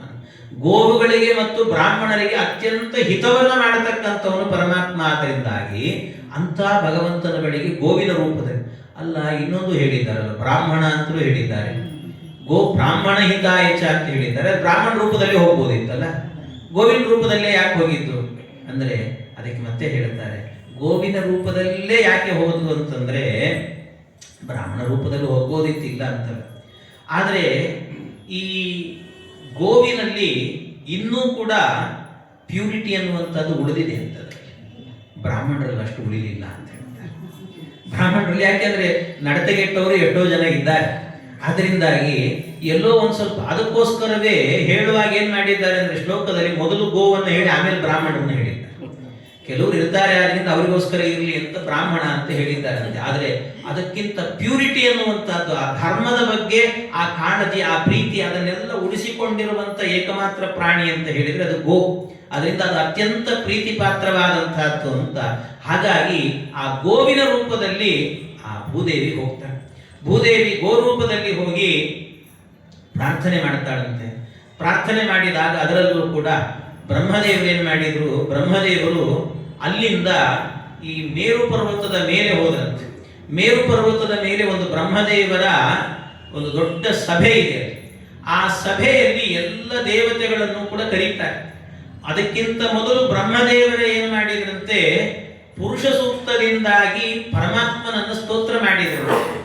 ಪರಮಾತ್ಮನನ್ನ ಪುಂಸೂಕ್ತೇನ ಅಂತ ಹೇಳ್ತಾರೆ. ಪುರುಷಂ ಪುರುಷ ಸೂಕ್ತೇನ ಉಪತಸ್ಥೆ ಸಮಾಹಿತಃ. ಅದು ಪುಂಸೂಕ್ತದಿಂದ, ಪುರುಷ ಸೂಕ್ತದಿಂದಾಗಿ ಸ್ತೋತ್ರ ಮಾಡಿದ್ರು. ಆ ಪುರುಷ ಸೂಕ್ತದಿಂದ ಯಾಕೆ ಸ್ತೋತ್ರ ಮಾಡಿದ್ರು ಅಂದ್ರೆ ವಾದರಾಜ ಸ್ವಾಮಿಗಳು ಬರೀತಾರೆ, ಯಾಕೆ ಬೇರೆ ಸೂಕ್ತ ಇತ್ತಲ್ಲ, ಬೇರೆದ್ರಲ್ಲೂ ಹೇಳ್ಬೋದಲ್ವಾ ಅಂದ್ರೆ ದೇವರಲ್ಲಿ ಪ್ರಾರ್ಥನೆ ಮಾಡ್ತಾ ಇದ್ದೇವೆ ನಾವು. ಏನ್ ಪ್ರಾರ್ಥನೆ ಮಾಡ್ತಾ ಇದ್ದೀವಿ ಅಂದ್ರೆ, ದೇವರೇ ನೀನ್ ಬಂದು ನಮಗೊಂದು ಅನುಗ್ರಹ ಮಾಡು ಅಂತ. ಭೂಮಿ ತುಂಬಾ ದುಃಖಿತಳಾಗಿದ್ದಾಳೆ. ಎಲ್ಲ ಕಡೆಯಲ್ಲೂ ರಾಕ್ಷಸರು ಸೇರಿದ್ದಾರೆ, ಅವರೇ ಆಳ್ತಾ ಇದ್ದಾರೆ. ರಾಮಾವತಾರದ ಕಾಲದಲ್ಲಿ ಯಾರ್ಯಾರೆಲ್ಲರೂ ಸತ್ತಿದ್ರು ರಾಕ್ಷಸರು, ಅವರೆಲ್ಲ ವಿಚಾರ ಮಾಡಿದ್ರಂತೆ, ನಾವಿನ್ನು ಮುಂದೆ ಅವತಾರ ಮಾಡುವಾಗ ಸಾಮಾನ್ಯ ವ್ಯಕ್ತಿಗಳಾದ್ರೆ ನಮ್ಮನ್ನು ಕೊಂದುಬಿಡುತ್ತಾರೆ, ನಾವೇ ರಾಜರುಗಳಾಗಿ ಬಿಡಬೇಕು, ಆಗ ನಾವು ದೇಶ ಆಳ್ಕೊಂಡಿರ್ಬೋದು ಅಂತ ವಿಚಾರ ಮಾಡಿ ಅನೇಕರೆಲ್ಲರೂ ಕೂಡ ದೇಶ ಆಳ್ಕೊಂಡೇ ಇದ್ರಂತೆ. ಎಲ್ಲೋ ಎಷ್ಟೋ ಕಡೆಯಲ್ಲಿ ರಾಜ ಪದವಿ ಸಿಗದೇ ಇದ್ರೂ ಕೂಡ ಏನ್ ಮಾಡ್ತಾ ಇದ್ರಂತೆ, ಆ ರಾಜ ಪದವಿಯನ್ನು ಕೂಡ ಆಳ್ತಾ ಇದ್ರಂತೆ. ಪದವಿಯಲ್ಲಿ ಕೂಡ್ತಿರ್ಲಿಲ್ಲ, ಅದು ರಾಜನನ್ನು ಆಳುವಂತ ವ್ಯಕ್ತಿಗಳು, ಕೀಚಕ ಮೊದಲಾದವರೆಲ್ಲ ಹಾಗೆ ಮತ್ತೆ ಅವ್ರು ಮಾಡಿದ್ದು. ಅವ್ರು ರಾಜ ಪದವಿಯಲ್ಲಿ ಕೂಡ್ಲಿಲ್ಲ, ಆದ್ರೆ ಆಳ್ತಾ ಇದ್ರಂತೆ, ಎಲ್ಲವನ್ನು ಕೂಡ ಆಳ್ತಿದ್ರು, ಹಿಂಗಿದ್ರು. ಆದ್ರಿಂದಾಗಿ ಅವರೆಲ್ಲರ ಸಂಹಾರ ಮಾಡಬೇಕು ಅಂತ ಭೂದೇವಿ ಪ್ರಾರ್ಥನೆ ಮಾಡಿದ್ರು. ಆ ಭೂದೇವಿಯ ಪ್ರಾರ್ಥನೆಗೆ ಇವರು ಪುರುಷ ಸೂಕ್ತದಿಂದ ಸ್ತೋತ್ರ ಮಾಡಿದ್ರಂತೆ. ಭೂದೇವಿ ಕೇಳ್ತಾ ಇದ್ದಾಳೆ ಅಂತ. ಅದಕ್ಕೆ ಪುರುಷ ಸೂಕ್ತ ಯಾಕೆ ಅಂತಂದ್ರೆ, ಪುರುಷ ಸೂಕ್ತ ಏನ್ ಹೇಳ್ತದೆ ಹೇಳಿ? ಪುರುಷ ಸೂಕ್ತದಲ್ಲಿ ಆರಂಭದಲ್ಲಿ ಬರುವಂತಹದ್ದು ಸಹಸ್ರ ಶೀರ್ಷ ಪುರುಷ ಸಹಸ್ರಾಕ್ಷ ಸಹಸ್ರಾಪಾತ್ ಸಭೂಮಿಂ ವಿಶ್ವತೋ ವೃತ್ತ, ಎಲ್ಲ ಇರೋದು ಸಹಸ್ರ ಶೀರ್ಷ ಅಲ್ಲ, ಸಹಸ್ರ ಸಹಸ್ರ ಸಹಸ್ರ ಎಲ್ಲ ಸಹಸ್ರ ಅಂತ ಹೇಳ್ತಾರೆ. 1000 ತಲೆಗಳಿದ್ದಾವೆ, 1000 ಕೈಗಳಿದ್ದಾವೆ, 1000 ದೇಹಗಳಿದ್ದಾವೆ. 1000 ಅನ್ನೋದಕ್ಕೆ ಅನಂತ ಅಂತ ಅರ್ಥ. ಅದಕ್ಕೆ ಹಾಗೆ 1000 1000 1000 ಅಂತ 1000 1000 ಅಂತ ಹೇಳಿದಾಗ ಆಗ ಇದರ ಮೂಲಕ ಬ್ರಹ್ಮದೇವರು ಹೇಳಿದ್ರಂತೆ, ಸ್ವಾಮಿ ನಿನಗೆ 1000 ಕೈಗಳು, 1000 ಮುಖಗಳು, 1000 ದೇಹಗಳು, ಇಷ್ಟೆಲ್ಲ ಇದ್ದರೂ ಕೂಡ ನಮ್ಮ ಕೆಲಸ ಏನಿದೆಯಲ್ಲ ಜಾಸ್ತಿ ಏನಿಲ್ಲ, ಒಂದೇ ಒಂದು ಕೆಲಸ, ಭೂಭಾರ ಹರಣ ಅಷ್ಟೇ. ನಿನಗೆ 1000 ಕೈಗಳಲ್ಲಿ ಈ ಒಂದು ಕೆಲಸವನ್ನ ಒಂದು ಕೈಯಲ್ಲಿ ಮಾಡೋದು ನಿನಗೆ ದೊಡ್ಡ ವಿಷಯನೇ ಅಲ್ಲ ಭಗವಂತ, ಆದ್ರಿಂದ ಬಂದು ನಮಗೆ ಅನುಗ್ರಹ ಮಾಡು ಅಂತ ಆ ಸ್ತೋತ್ರ ಹೇಳ್ತದೆ. ಆದ್ರಿಂದಾಗಿ ಪರಮಾತ್ಮನನ್ನು ಪುರುಷ ಸೂಕ್ತದಿಂದ ಸ್ತೋತ್ರ ಮಾಡಿದ್ರಂತೆ. ಈ ರೀತಿ ಪುರುಷ ಸೂಕ್ತದಿಂದ ಸ್ತೋತ್ರವನ್ನ ಮಾಡಿ ಭಗವಂತನನ್ನ ಕರೀತಾರೆ. ಆ ಪರಮಾತ್ಮನನ್ನ ಕರೆದಾಗ ಆಯ್ತು ಬರ್ತೇನೆ ಅಂತ ಪರಮಾತ್ಮ ಏನ್ ಮಾಡ್ತಾನಂತೆ, ಆಕಾಶದಲ್ಲೇನೆ ಅದೃಶ್ಯನಾಗಿ ಪರಮಾತ್ಮ ಹೇಳಿದಂತೆ. ಗಿರಂ ಸಮಾದೌ ಗಗನೇ ಸಮೀರಿತಾನ್ ನಿಶಮ್ಯ ವೇದಾಸ್ತ್ರಿದಶಾನುವಾಚಃ ಗಾಂ ಪೌರುಷೀಂ ಮೇ ಶೃಣುತಾಮರಃ ಪುನಃ ವಿಧೀಯತಾಂ ಆಶು ತಥೈವ ಮಾಚಿರಂ. ಎಲ್ಲ ಭಗವಂತ ಆಗ ಭೂದೇವಿಯ ಮಾತನ್ನ ಎಲ್ಲವನ್ನು ಕೇಳಿಸಿಕೊಂಡು ಆಕಾಶದಲ್ಲಿ ನಿಂತು ತಾನು ಮಾತಾಡಿದಂತೆ ಪರಮಾತ್ಮ. ಭಗವಂತ ಮಾತನಾಡಬೇಕಾದ್ರೆ ಅದು ಹೇಗಿತ್ತು ಅಂತಂದ್ರೆ, ಪರಮಾತ್ಮ ಮಾತನಾಡಿದ್ದು ಅದು ಏನಾಗಿತ್ತು ಅಂದ್ರೆ, ಈ ಕಂಸನಿಗೆ ಬೇರೆ 8ನೇ ಮಗುವಿನಿಂದ ಮೃತ್ಯು ಅಂತೆಲ್ಲ ಮುಂದೆ ಕಥೆ ಬರ್ತದೆ. ಆ ಸಂದರ್ಭದಲ್ಲಿ ಭಗವಂತ ಹೇಳ್ತಾನೆ, ಪರಮಾತ್ಮ ಹೇಳ್ತಾನೆ, ಆ ಮಾತುಗಳೇನಿದ್ದಾವಲ್ಲ, ಮಾತುಗಳೆಲ್ಲವೂ ಕೂಡ ಇವನಿಗೆ ಕೇಳಿಸ್ತಾ ಇತ್ತಂತೆ. ಯಾರಿಗೆ? ಬ್ರಹ್ಮದೇವರಿಗೆ ಕೇಳಿಸ್ತಿತ್ತು. ಆ ಬ್ರಹ್ಮದೇವರಿಗೆ ಮಾತು ಕೇಳಿಸ್ತಾ ಇತ್ತು. ಬ್ರಹ್ಮದೇವರಿಗೆ ಮಾತು ಕೇಳಿಸ್ತಿತ್ತು, ಜೊತೆಗೆ ಲಕ್ಷ್ಮೀನೂ ಬಂದು ನಿಂತಿತ್ತಂತೆ. ಲಕ್ಷ್ಮೀದೇವಿಗೆ ಕಣ್ಣಿಗೆ ಕಾಣಿಸ್ತಾ ಇದ್ದಂತೆ ಭಗವಂತ. ಬ್ರಹ್ಮದೇವರಿಗೆ ಕಣ್ಣಿಗೆ ಕಾಣಿಸ್ತಿಲ್ಲ, ಬರೀ ಮಾತು ಮಾತ್ರ ಕೇಳಿಸ್ತಿತ್ತಂತೆ. ಇನ್ನು ಉಳಿದ ದೇವತೆಗಳಿದ್ರಲ್ಲ, ಅವ್ರಿಗೆ ಅದು ಇಲ್ಲ. ಮತ್ತೇನು? ಲಕ್ಷ್ಮಿಗೆ ಕಣ್ಣಿಗೆ ಕಾಣಿಸಿ ಪರಮಾತ್ಮನ ಮಾತು ಕೇಳಿಸ್ತಿತ್ತು, ಬ್ರಹ್ಮದೇವರಿಗೆ ಕೇವಲ ಮಾತು ಮಾತ್ರ ಕೇಳಿಸ್ತಿತ್ತು, ಉಳಿದ ದೇವತೆಗಳಿಗೆ ಅದು ಇಲ್ಲ. ಅಂದ್ರೆ ಅವರವರ ಯೋಗ್ಯತಾನುಸಾರವಾಗಿ ಭಗವಂತ ಅನುಗ್ರಹ ಮಾಡುತ್ತಾನೆ ಅನ್ನೋದನ್ನು ತೋರಿಸಿಕೊಟ್ಟ ಪರಮಾತ್ಮ. ಲಕ್ಷ್ಮಿಗೆ ದೊಡ್ಡದಾದ ಅನುಗ್ರಹ ಅಂತ. ಆಗ ಲಕ್ಷ್ಮೀದೇವಿಗೆ ಒಂದಷ್ಟು ಮಾತನ್ನ ಹೇಳಿದರು. ಅದಕ್ಕೆ ಮೊದಲಿಗೆ ಹೇಳಿರುವಂತಹದ್ದು ಏನು ಅಂದ್ರೆ, ಬ್ರಹ್ಮದೇವರಿಗೆ ಹೇಳಿದಂತೆ ಪರಮಾತ್ಮ. ಏನು ಹೇಳಿದ್ದಾನೆ ಪರಮಾತ್ಮ ಅಂದ್ರೆ, ಮೊದಲಿಗೆ ಬ್ರಹ್ಮ, ಈ ದೈತ್ಯರ ಸಂಹಾರಕ್ಕೋಸ್ಕರವಾಗಿ ನಾನು ಅವತಾರವನ್ನು ಮಾಡ್ತೇನೆ. ಎಲ್ಲಿ ಅವತಾರ ಮಾಡ್ತೇನೆ ಅಂತ ಹೇಳಿದರೆ, ನಾನು ಈ ವಸುದೇವ ಏನಿದ್ದಾನಲ್ಲ ಅವನಿಗೆ ಅವನ ಮಗನಾಗಿ ಅವತಾರವನ್ನು ಮಾಡ್ತೇನೆ ನಾನು. ಯಾಕೆ ಅಂದ್ರೆ, ಈ ವಸುದೇವ ಅಂದ್ರೆ ಯಾರು? ಕಶ್ಯಪ ಮಹರ್ಷಿಗಳೇನೆ ವಸುದೇವ. ಈ ಕಶ್ಯಪ ಮಹರ್ಷಿಗಳೇನ್ ಮಾಡಿದ್ರಂತೆ, ತನ್ನ ಮಗನ ಹತ್ರದಲ್ಲಿ ಒಂದು ವರುಣದೇವರ ಹತ್ರನೇ ಒಂದು ಹಸು ಇತ್ತು. ಆ ಹಸುವನ್ನೇ ಕಳತನ ಮಾಡ್ಲಿಕ್ಕೆ ಹೋಗಿದ್ರಂತೆ. ಆ ಕಳತನ ಮಾಡ್ಲಿಕ್ಕೆ ಪ್ರೇರಣೆ ಮಾಡಿದ್ ಯಾರು ಅಂತಂದ್ರೆ, ಇವರು ಹೆಂಡಂದ್ರೆ ಅಂದ್ರೆ ಅದಿತಿ ಮತ್ತು ಸುರಭಿ ಅಂತಿದ್ರು ಇಬ್ರು. ಅವರಿಬ್ರು ಪ್ರೇರಣೆ ಮಾಡಿದ್ರಂತೆ. ಆ ಪ್ರೇರಣೆ ಮಾಡಿದ್ದರಿಂದಾಗಿ ಅದನ್ನ ಅಪಹರಣ ಮಾಡ್ಲಿಕ್ಕೆ ಹೋಗಿ ಸಿಕ್ಕಾಕೊಂಡ್ರು. ಅದಕ್ಕೆ ಬ್ರಹ್ಮದೇವರು ಶಾಪ ಕೊಟ್ರಂತೆ, ನೀನು ಗೋವನ್ನ ಅಪಹರಣ ಮಾಡಿದ್ರಿಂದ ನಿನ್ನ ಜನ್ಮ ಕ್ಷತ್ರಿಯ ಜನ್ಮ ಆಗಲಿ, ಆದರೆ ಬದುಕು ಮಾತ್ರ ನಿನ್ನದ್ದು ಗೋವಿನ ವೃತ್ತಿ, ವೈಶ್ಯ ವೃತ್ತಿ ಆಗಲಿ ಅಂತ ಈ ರೀತಿಯಲ್ಲಿ ಅವರಿಗೆ ಶಾಪ ಹಾಕಿದರು. ಆಗ ಈ ವಸುದೇವ ಮತ್ತು ಅದಿತಿ ಅಂದ್ರೆ ಕಶ್ಯಪರು, ಅದಿತಿ ಮತ್ತು ಸುರಭಿ ಎಲ್ಲ ಇವರು ಸೇರಿಕೊಂಡು ಏನ್ ಮಾಡಿದ್ರಂತೆ, ಭಗವಂತನನ್ನ, ಅದಿತಿ ಮತ್ತು ಕಶ್ಯಪ ವಿಶೇಷವಾಗಿ ಭಗವಂತನನ್ನು ತಪಸ್ಸು ಮಾಡಿದ್ರಂತೆ. ತಪಸ್ಸು ಮಾಡಿ ಕೇಳಿದ್ರಂತೆ, ದೇವರೇ, ನಾವೇನೋ ಈ ಥರ ತಪ್ಪು ಮಾಡಿದ್ವಿ, ಆದರೆ ನೀನು ನನ್ನನ್ನು ಮನ್ನಿಸಿ ನಾನು ಹುಟ್ಟುತ್ತೇನಂತೆ. ಹುಟ್ಟಿದಾಗ ನನ್ನ ಮಗನಾಗಿ ನೀನು ಹುಟ್ಟಬೇಕು, ನೀನು ಅವತಾರ ಮಾಡಬೇಕು ಅಂತ ಕೇಳಿಕೊಂಡ್ರಂತೆ. ಅವರಷ್ಟೇ ಕೇಳಿತ್ತು, ನನ್ನ ಮಗನಾಗಿ ಬೆಳಿಬೇಕು, ನೀನು ಹುಟ್ಟಬೇಕು ಅಂತ. ಅದಕ್ಕೆ ಆಯಿತು ಅಂತ ಭಗವಂತ ತಥಾಸ್ತು ಅಂದ. ಈ ಕಡೆಯಿಂದ ಇನ್ನೊಂದೇನಾಗಿತ್ತು ಅಂದ್ರೆ, ಈ ಅಷ್ಟ ವಸುಗಳಿದ್ದಾರಲ್ವ, ಆ ಅಷ್ಟ ವಸುಗಳಲ್ಲಿ ಒಬ್ಬ ದ್ರೋಣ ಅನ್ನುವ ಹೆಸರಿನ ಒಬ್ಬ ವಸು ಇದ್ದ. ಆ ದ್ರೋಣ ಅನ್ನುವಂತ ಏನು ವಸು ಇದ್ದ, ಅವನು ಕೂಡ ಬ್ರಹ್ಮದೇವರನ್ನು ಕುರಿತು ತಪಸ್ಸು ಮಾಡಿದ್ದಂತೆ. ಏನ್ ತಪಸ್ಸು ಮಾಡಿ ಏನ್ ಕೇಳಿದ್ದ ಅಂದ್ರೆ, ತಾನು ತನ್ನ ಹೆಂಡತಿ ಇಬ್ರು ಕೂಡ ಏನ್ ಕೇಳಿದ್ರು ಅಂದ್ರೆ, ಭಗವಂತ ನಮ್ಮ ಮಗನಾಗಿ ಹುಟ್ಟಬೇಕು, ಅಷ್ಟೇ ಅಲ್ಲ ಅದರ ಜೊತೆಗೆ ಅವನನ್ನು ಎತ್ತಿ ಮುದ್ದಾಡಬೇಕು ಅಂತ ಕೇಳಿದ್ರಂತೆ. ಎತ್ತಿ ಮುದ್ದಾಡಬೇಕು. ಅದಕ್ಕೆ ಆ ದ್ರೋಣ ನಂದಗೋಪನಾದ, ಅವನ ಹೆಂಡತಿ ಯಶೋದೆ ಆದ. ಈ ರೀತಿ ಅದಕ್ಕೆ ಏನು ಮಾಡಿದ ಪರಮಾತ್ಮ ಅಂದ್ರೆ, ಬ್ರಹ್ಮದೇವರಿಗೆ ಹೇಳಿದಂತೆ, ಈ ಕಾಣದೆ ಮಾತಾಡಿದ ಸಂದರ್ಭದಲ್ಲಿ ಪರಮಾತ್ಮ ಹೇಳಿದಂತೆ, ಬ್ರಹ್ಮ, ನಾನು ಅವತಾರ ಮಾಡ್ತೇನೆ, ಭೂಭಾರ ಹರಣ ಮಾಡ್ತೇನೆ, ಆದರೆ ಒಂದು ಕೆಲಸ ಏನು ಅಂತಂದ್ರೆ, ನೀನು ಈಗಾಗಲೇ ಇವನಿಗೆ ದ್ರೋಣ ಅನ್ನುವಂತಹ ವಸುವಿಗೆ ನೀನು ವರ ಕೊಟ್ಟಿದ್ದಿ, ನಾನು ಕಶ್ಯಪರಿಗೆ ವರ ಕೊಟ್ಟಿದ್ದೆ. ಈಗ ಇಬ್ಬರಿಗೂ ಕೂಡ ಮಗನಾಗಿ ಹುಟ್ಟಬೇಕು ಅಂದ್ರೆ 2 ಬಾರಿ ಅವತಾರ ಮಾಡಬೇಕಾಗ್ತದೆ. ಆದ್ರೆ ಕಶ್ಯಪರು ಬೈ ಮಿಸ್ಟೇಕ್ ಕೇಳಬೇಕಾದ್ರೆ ಏನಾಯ್ತೋ ಗೊತ್ತಿಲ್ಲ, ನಮ್ಮ ಮಗನಾಗಿ ಹುಟ್ಟಬೇಕು ಅಂತ ಅಷ್ಟೇ ಕೇಳಿದ್ರು. ಇವರು ನಿನ್ನನ್ನು ಎತ್ತಿ ಮುದ್ದಾಡಬೇಕು ಅಂತ ಕೇಳಿದ್ರು. ಹಾಗಾಗಿ ಇಬ್ಬರೂ ಕೂಡ ಬೇರೆ ಬೇರೆ ರೀತಿಯಾದಂತಹ ವರಗಳನ್ನ ಕೇಳಿರೋದ್ರಿಂದಾಗಿ, ಆದ್ರೆ ಬೇರೆ ಬೇರೆ ಆದ್ರೂ ಕೂಡ ಏನು ಸ್ವಲ್ಪ ವ್ಯತ್ಯಾಸ ಅಷ್ಟೇ. ಇಬ್ಬರಿಗೂ ಮಗನಾಗಿ ಹುಟ್ಟಬೇಕು ಅಂತ ಕೇಳಿದ್ದಾರೆ. ಇಬ್ಬರಿಗೂ ಮಗನಾಗಿ ಹುಟ್ಟಬೇಕು ಅಂತ ವರವನ್ನ ಕೇಳಿದ್ದರಿಂದಾಗಿ ಇಬ್ಬರಿಗೂ ಒಂದೇ ಅವತಾರದಲ್ಲಿ ಮುಗಿಸ್ಬಿಡ್ತೇನೆ ಕೆಲಸ ಅಂತ. ಒಂದೇ ಹುಡ್ತೇನೆ, ವಸುದೇವನಿಗೆ ಮಗನಾಗಿ ಹುಡ್ತೇನೆ, ಬೆಳೆಯೋದು ಮಾತ್ರ ಎಲ್ಲಿ ಅಂತಂದ್ರೆ ಯಶೋದೆ ಮನೆಯಲ್ಲಿ ಬೆಳೀತೇನೆ. ಅದಕ್ಕೋಸ್ಕರ ಆ ವ್ಯವಸ್ಥೆ ಮಾಡಬೇಕಾದ್ರೆ ನನ್ನನ್ನ ವಸುದೇವ ಅಲ್ಲಿಂದ ಕರ್ಕೊಂಡು ಹೋಗುವಂತ ಪ್ರೇರಣೆಯನ್ನ ಮಾಡಬೇಕು. ಎಲ್ಲ ನಡಿಬೇಕಿದೆಲ್ಲವೂ ಕೂಡ ಕೆಲಸ. ಹಾಗಾಗಿ ಆ ಪ್ರೇರಣೆ ಕೆಲಸ ನೀನ್ ಮಾಡು. ಮತ್ತೆ ಅಷ್ಟೇ ಅಲ್ಲ, ನಾನು ಅವತಾರವನ್ನು ಮಾಡಿದಾಗ ನನ್ನ ಸೇವೆ ಮಾಡಲಿಕ್ಕೆ ಅಂತ ಅನೇಕ ದೇವತೆಗಳು ಅವತಾರ ಮಾಡ್ತಾರೆ. ಅದಕ್ಕೆ ಯಾರ್ಯಾರು ಯಾವ್ಯಾವ ಕಾಲದಲ್ಲಿ ಎಲ್ಲೆಲ್ಲಿ ಹೇಗೆ ಅವತಾರ ಮಾಡಬೇಕು ಅನ್ನೋದ್ರ ವಿಚಾರವನ್ನು ನೀನ್ ನೋಡ್ಕೋ ಅಂತ ಅಂದ್ಬಿಟ್ರು ಬ್ರಹ್ಮದೇವರಿಗೆ. ಇದು ಬ್ರಹ್ಮದೇವರಿಗೆ ಮಾಡಿದಂತ ಆದೇಶ ಪರಮಾತ್ಮ. ಇಷ್ಟು ಬ್ರಹ್ಮದೇವರಿಗೆ ಆದೇಶವನ್ನ ಮಾಡಿದ ನಂತರ ಭಗವಂತ ಅದೇ ಸಂದರ್ಭದಲ್ಲಿ ಪರಮಾತ್ಮ ಇನ್ನೊಂದೇನು ಮಾಡ್ತಾನೆ ಅಂತಂದ್ರೆ, ಈ ಲಕ್ಷ್ಮೀದೇವಿಗೂ ಕೂಡ ಹೇಳಿದ್ದಂತೆ. ಲಕ್ಷ್ಮೀದೇವಿಗೂ ಕೂಡ ಕೆಲವು ಆದೇಶಗಳನ್ನು ಮಾಡಿದ್ದಂತೆ ಪರಮಾತ್ಮ. ಏನ್ ಆದೇಶ ಮಾಡಿದ ಅಂದ್ರೆ, ಅವಳಿಗೆ ಲಕ್ಷ್ಮೀದೇವಿಗೆ ಮಾಯಾ ಅಂತ ಹೆಸರು. ಲಕ್ಷ್ಮಿ ಮಾಯಾ ಅಂತ. ಆ ಮಾಯಾ ಅನ್ನುವಂತಹ ರೂಪಕ್ಕೆ ಭಗವಂತ ಏನ್ ಮಾಡ್ತಾನೆ ಅಂದ್ರೆ ಆದೇಶ ಮಾಡಿದಂತೆ. ಏನಂತ?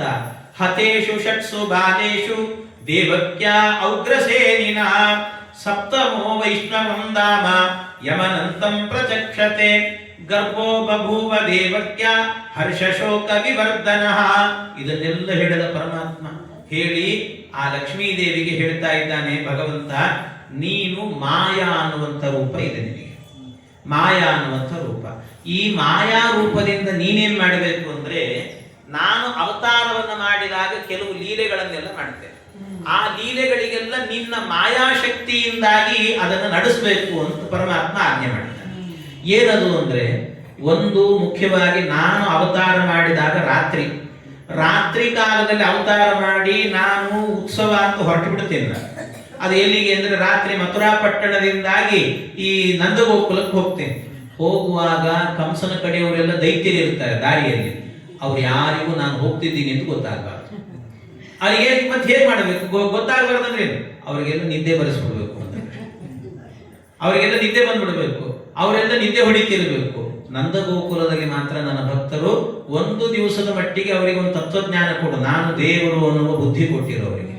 ಎಲ್ಲ ಎದ್ದು ಕೂತಿರ್ಬೇಕು. ನನಗೋಸ್ಕರ ಹೋದ ಕೂಡಲೇ ನನಗೆ ಅರ್ಘ್ಯ ಪಾದ್ಯ ಎಲ್ಲ ಕೊಟ್ಟು ನನಗೆ ಸ್ವಾಗತ ಮಾಡಬೇಕು.